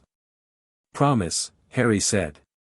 They left the castle at 8:30, moving with the Hogsmeade crowd because visibility in the grounds was low and the crowd provided cover that individual movement wouldn't. Dumbledore was nowhere visible, but Harry felt the weight of the wards the old man had placed, a particular quality to the air at the school boundary, the magic dense and attentive, and he filed it as background information without dwelling on it. The village was quieter than last weekend. The fog had kept some students in, or at least slowed the usual rush, and the high street had the muted, close quality that fog gives every space it occupies. Voices carried strangely, appeared from directions they shouldn't, disappeared mid-sentence. Harry moved through it with the spatial awareness the bond had been sharpening all month, registering position and distance in the way he registered them during Quidditch, not consciously, not effortfully, just continuously. He caught his first glimpse of an Order member near Honeydukes, Tonks, recognizable even in the fog by the particular way she walked, currently in a form with cropped dark hair and a traveling cloak, positioned at the corner with the specific quality of casualness that people in her profession wear like another kind of uniform. She didn't look at him. He didn't signal her. The plan was visible positioning, not coordination, and she understood that. He felt through the bond that Hermione had registered Tonks too. And from further ahead, Kingsley, near the post office, standing with genuine stillness that made him look architectural rather than human, the specific talent of a man who had been doing this for 20 years. Price would see them. That was the point. They turned off High Street toward the eastern quarter. The alley was narrower than he remembered from Hogsmeade weekend, or the fog made it seem so, the walls close and the light reduced to a grey diffusion that gave everything the quality of a photograph taken just before the image resolves. Their footsteps were quiet on the cobblestones. Hermione had applied a muffling charm before they left Hogwarts, the kind that reduced sound without eliminating it, enough to be careful without being detectable. Ron peeled off at the junction where the alley met the wider service street behind the tea shop. He stopped, turned, and looked at them both for a moment that had the quality of a held breath. "I'll know if you need me," he said. "You'll know," Harry confirmed. Ron looked at Hermione. She looked back at him with an expression that contained, Harry knew, he could feel it, more than its visible surface, the depth of a 6-year friendship compressed into a single moment of honest regard. "Don't do anything I wouldn't do," Ron said, which was a line that didn't quite work given the situation but somehow said everything it needed to. "Broader category than you might think," she said. Ron grinned, turned, and walked back toward the main alley, taking his position at the junction with the particular alert ease of someone who has decided to be exactly as good at his job as the job requires. Harry and Hermione turned to the chamber door. It was where they'd left it, visually continuous with the wall, architecturally present to the touch. Harry pressed his palm to the stone. Hermione did the same. The blood seal activated, both keys, simultaneous, and the door opened inward with the slow deliberate weight of something that knows its own importance. The chamber breathed out at them, old stone and old magic, the mineral dark smell that was the restricted section compressed and deepened, 300 years of accumulated waiting that was not patient but purposeful. The two desks still faced each other. The compact on its plinth, still open to the page they'd left it on. They went inside. The door stayed open. This was deliberate. Hermione had argued it clearly that morning, a closed door was a fortress, which signaled fear and invited siege. An open door was a choice, which signaled confidence and invited a different kind of engagement. Price would come to the open door or she wouldn't, and the open door made her decision about her rather than about them. Harry stood near the plinth with the compact between them, and Hermione stood across from him, and they looked at each other in the chamber's particular quality of light, not bright, not dim, the even gray illumination of a space that had its own rules about visibility, and he felt the bond running at the depth it had been running at since the corridor. "When she comes," Harry said, "let me open." Hermione raised an eyebrow. "Define open." "Talk first," he said. "I want to give her the same chance I gave Not. Make the decision available to her." She looked at him for a moment with the expression that had no social editing. "And if she doesn't take it?" "Then the door was already open," Harry said. She understood. She turned slightly so she was angled toward the door, her wand in her hand, not raised, not threatening, simply present the way a well-practiced person's wand is present, and Harry did the same, and they waited. Price came 2 minutes later. She was smaller than Harry had expected, a slender woman in her mid-40s, dark-haired, with a face that had strong bones and sharper eyes, the eyes of someone who had been looking at problems very hard for a very long time and had the slight permanent tension of that in the muscles around her jaw. She wore plain robes, travel quality, and she moved with the efficient precision of someone whose physical training was real and recent. She stopped in the doorway with the open door at her back and looked at them across the chamber with an expression that was, Harry parsed it rapidly, not what he'd expected. Not triumph, not the cold authority of someone who has the upper hand. Something more complicated. She was looking at them the way Nott had looked at them in the alley, with the quality of someone seeing the end of a long calculation and finding it more human than they'd anticipated. Behind her, half visible in the fog, 2 shapes that would be her companions. Harry noted them and filed them. "You left the door open," Price said. "Yes," Harry said. She looked at him steadily. "Cassius told me he'd spoken with you." "He gave us useful information," Harry said. "In exchange for the same."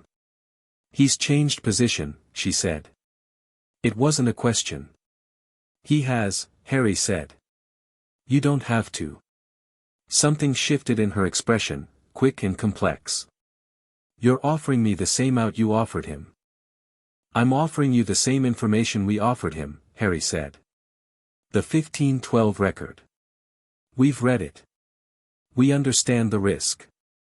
We've been doing Nott stabilization work for a week. The channel is built." He held her gaze with the complete stillness he'd found since the bond. "The 1756 technique is not going to work on us. Not because we're more powerful than you, though the resonance at full development would make that technically true. But because you'd need 90 seconds of sustained proximity and aligned casting, and we are not going to give you 90 seconds or proximity or the stillness the technique requires. We're going to be moving and awake and watching for exactly that. You know this." Price was quiet for a moment. Her companions in the fog behind her hadn't moved. "The 1512 record," she said. "You understand what that settlement looked like after?" 47 people, Harry said. "Yes. And I understand they had no preparation, no knowledge, no stabilization, and a trigger situation of pure fear. None of which applies to us. You're 16 years old," she said, and for the first time her voice had something in it that wasn't calculation, something that might have been, if you were generous, concern. "I was also 16 when I was in the Department of Mysteries," Harry said. 16 when I fought a basilisk in the Chamber of Secrets. 14 when I competed in the Triwizard Tournament against adult wizards who were trying to kill me. 12 when he stopped. Not because the list upset him, but because it was making a point that didn't need belaboring. My age is not the relevant variable. What is? Price said. Preparation, Hermione said. She'd been quiet until now, and Price turned to look at her with the quality of someone recalibrating. Harry had noticed that people tended to make assumptions about the hierarchy between them and then had to revise when Hermione spoke. We know the risk. We've studied it, documented it, built the structural safeguards against it. We have access to Nott stabilization records and we've been practicing the techniques daily. We have Dumbledore's awareness and the Ordo's full historical archive minus the texts you know were destroyed. She paused a beat. And we have each other, which is the entire point of the compact, if you've read it, and I suspect you have. Price looked at her for a long moment. Your ancestor argued against the first suppression, Price said. I know, Hermione said. She was right. She was, Price said, quietly. And something in her face shifted again, the strong bone tension around her jaw releasing slightly, the sharp eyes going to something more tired and more honest. My grandmother argued for the 1887 operation. She was certain it was the correct choice. She spent her last years less certain. Price was quiet for a moment. I have always argued that the approach needed to change. That suppression was the wrong methodology and stabilization was the right one. But I have also always believed that the timing needed to be controlled. That activation during an active war, with Voldemort, with the instability, with the specific threats you're both already carrying, was the worst possible context. Why? Harry said. Because war creates the exact emotional conditions that produced 1512, Price said. Fear. Grief. The kind of extremity that bypasses reason. A resonance activated in the middle of active combat, against an opponent who is specifically trying to produce those emotional conditions, that's a real concern, Hermione said, and Price blinked. We've discussed it. It's one of the primary reasons we've been working on the stabilization as quickly as we have. Not because we want to rush the development but because the context you're describing is our daily reality, and the only answer to that is a prepared channel strong enough to hold regardless of the emotional content. She looked at Price steadily. You're not wrong about the risk. You're wrong about the solution. Price was quiet for a long time. Harry held his position near the plinth, watching her, feeling through the bond Hermione's assessment running alongside his own, their perceptions overlapping in the second stage way that had become reliable and deep. He caught the edge of her reading of Price, and it confirmed his own. The woman was not a zealot.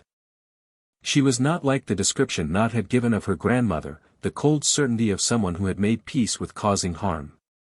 She was someone who had been carrying a genuine concern for a long time and had let that concern calcify into a methodology that she'd stopped questioning because the questioning was harder than the certainty.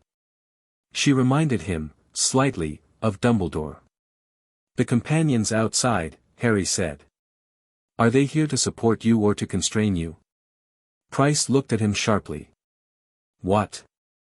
If this conversation goes against their expectations, Harry said, are they going to make a problem?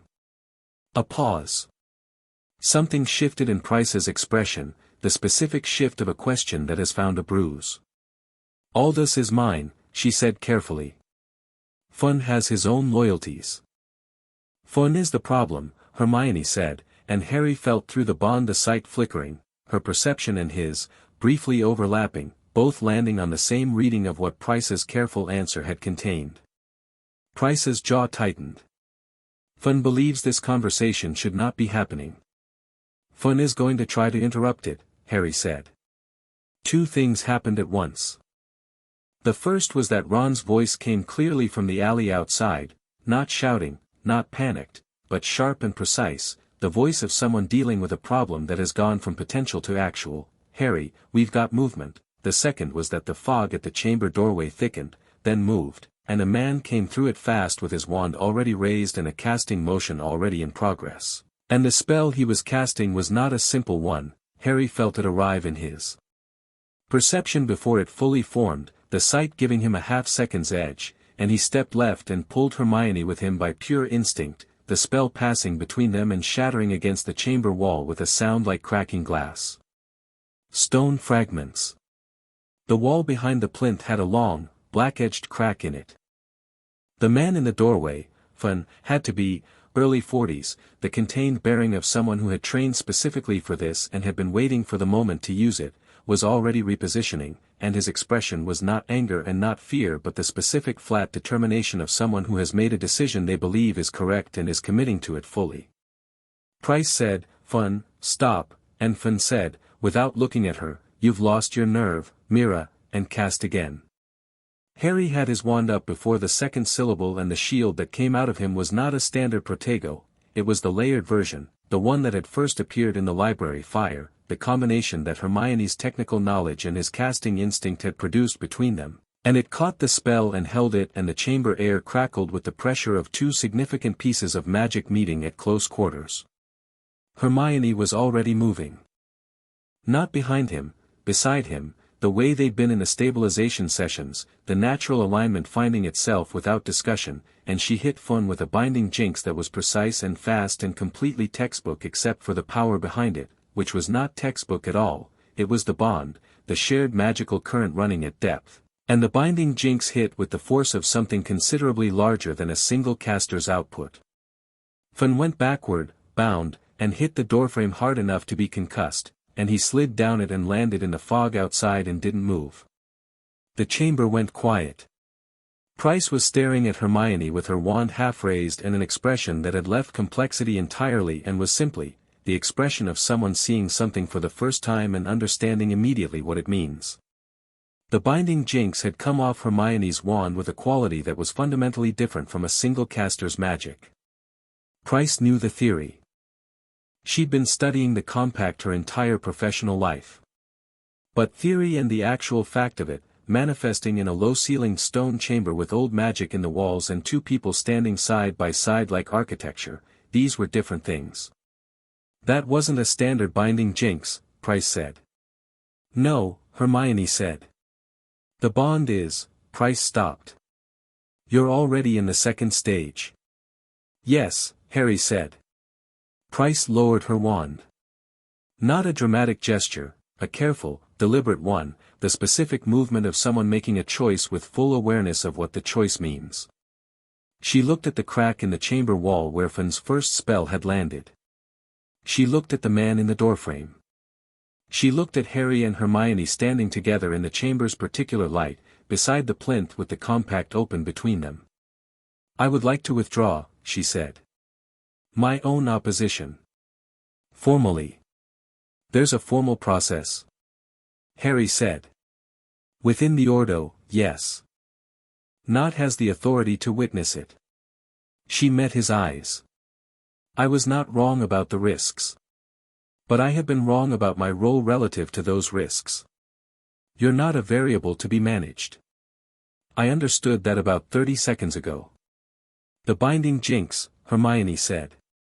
The binding jinx, Price confirmed, with a ghost of something that might have been wry. Your grandmother would have been very pleased with you, Miss Granger.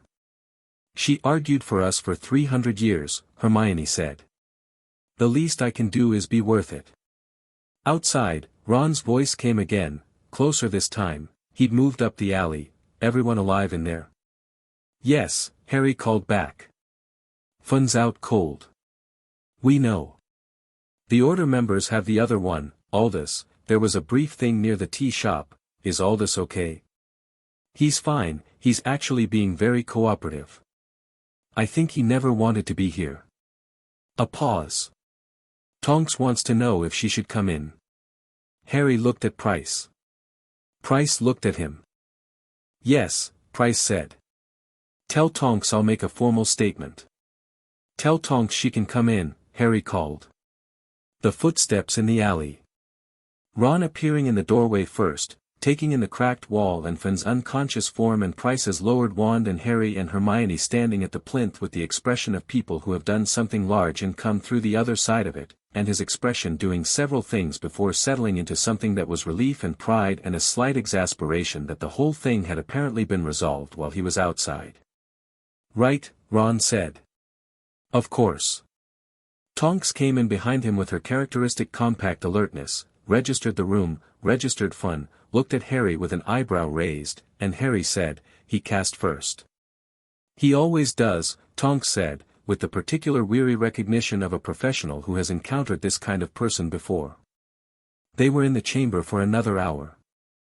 Price's formal withdrawal took 20 minutes, a specific magical declaration that Tonks witnessed and that would apparently carry weight within the Ordo's internal governance structure, which Hermione found fascinating in an academic way and which Harry found useful in a practical one.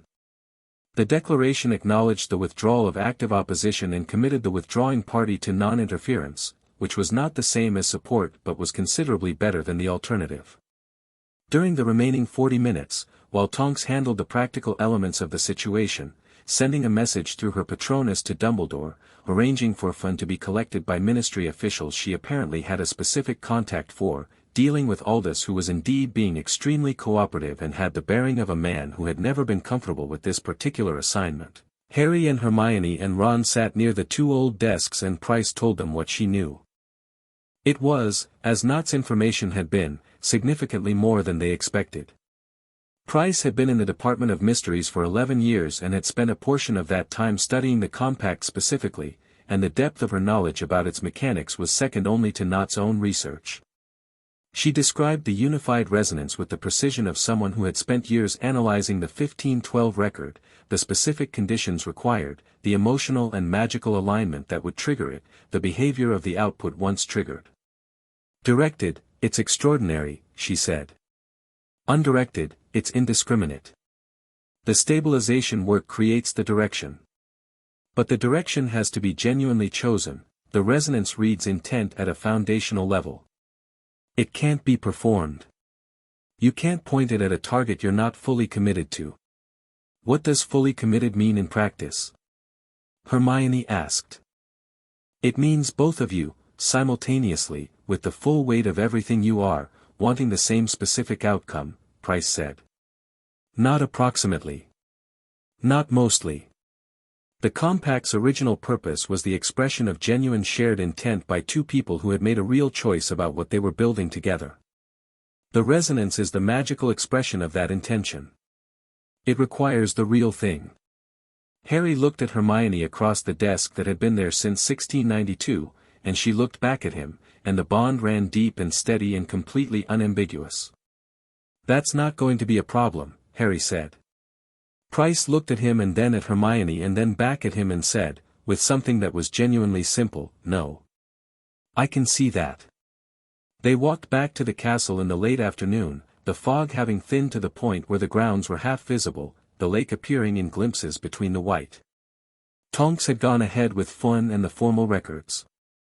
Price had gone separately to contact Knot. Ron walked between Harry and Hermione with his hands in his pockets and his expression doing the thing it did when he was processing a lot of information and wanted to talk but was taking his time with it. Eventually he said, the Ordo's opposition has essentially collapsed. The active opposition, Hermione said. There may be members we don't know about. There may be, Harry said.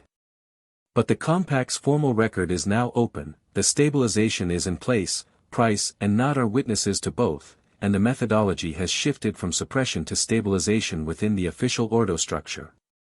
Whatever small interests remain, he shrugged. They're fighting a position that's already been officially abandoned by the leadership. And Voldemort? Ron said. Hasn't changed, Harry said. But that was always true. The bond doesn't make Voldemort easier. Ron said. It makes me better equipped, Harry said. Which is different. Voldemort is his own fight and it's still coming. What the bond does is, he thought about how to say it. It means I'm going into it fully myself. Not managed. Not reduced. Not carrying Dumbledore's careful version of me or the Dursleys' diminished version or the prophecy's assigned version. Just, me. Which turns out to be more than enough. Ron was quiet for a moment. Then he said, that's actually a bit terrifying. Good, Harry said. Ron looked at him sidelong, the way he'd been looking at him since the bond, the ongoing recalibration that hadn't stopped and probably wouldn't. Then he grinned, the real one, the full one, the one that had been one of the first things Harry had trusted at 11 years old in a corridor on the Hogwarts Express. Yeah, Ron said. Good. The great hall at dinner was its usual magnificent noise, for long tables, hundreds of voices, the enchanted ceiling showing the thinning fog giving way to the first clear evening stars. Harry sat at the Gryffindor table and ate properly for the second time in as many weeks, which felt significant in a quiet way. Hermione was across from him, her notebook closed for once, her attention on her food and the conversation around her rather than the research that had consumed her days. She caught him looking and said, stop. I'm not doing anything, he said. You have the look, she said. What look? The one that means you're thinking several things at once and approximately half of them are about me, she said, with the composure of someone who has decided that honesty on this topic is more efficient than pretending.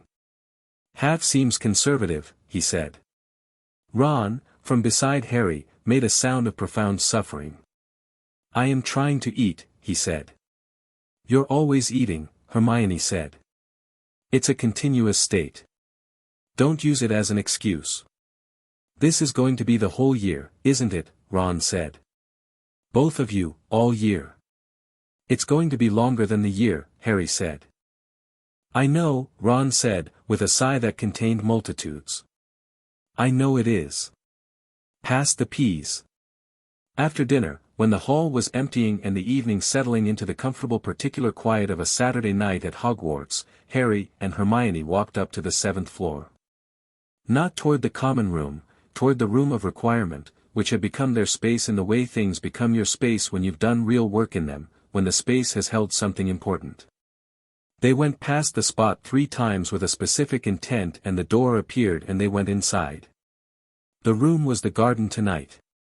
Not similar to the garden at the Burrow.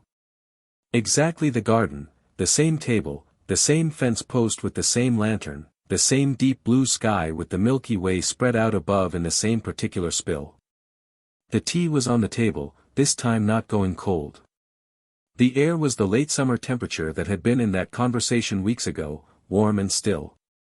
They sat down. Neither of them reached for the tea immediately. Harry looked at the sky for a moment, the stars that the enchanted ceiling in the great hall showed but didn't quite replicate, because the ceiling was an image and this was a presence. The room had built them something real. The stabilization, Hermione said. Tonight, what we did in the chamber, the binding jinx. That was different from the sessions. Yes, he said. It was the resonance beginning, she said. Not the full unified version. Not the 3rd stage. But the leading edge of it. The channel held. The channel held, he confirmed.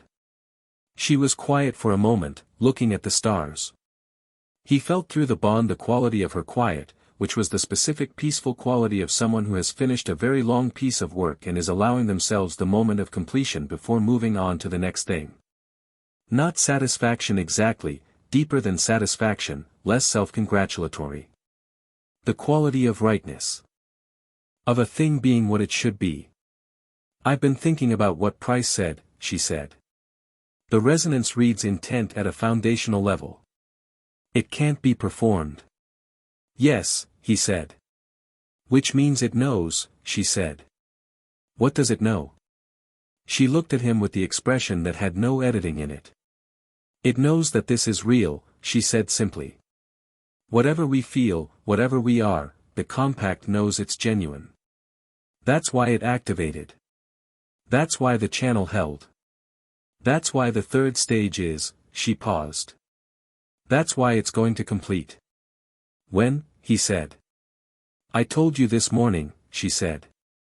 When we stopped thinking about it and just, he reached across the table and took her hand, and the bond lit up in the particular way it had been building toward since the corridor, since the open door of the chamber, since the moment in the garden at the Burrow weeks ago that had been the first real thread of the thing. It ran from their hands through the warmth in his chest and through whatever corresponded to that in her and into the space around them and into the stone of the castle above them and into 300 years of accumulated structural truth, and the 3rd stage arrived not as an event but as a recognition. Not a crash. Not a wave. A settling. The way water finds its level after the pouring stops. The way a chord resolves after the tension of the preceding note.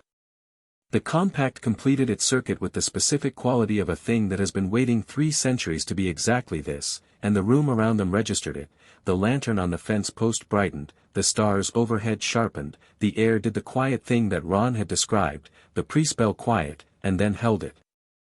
Hermione breathed out slowly. There it is, she said. There it is, Harry said.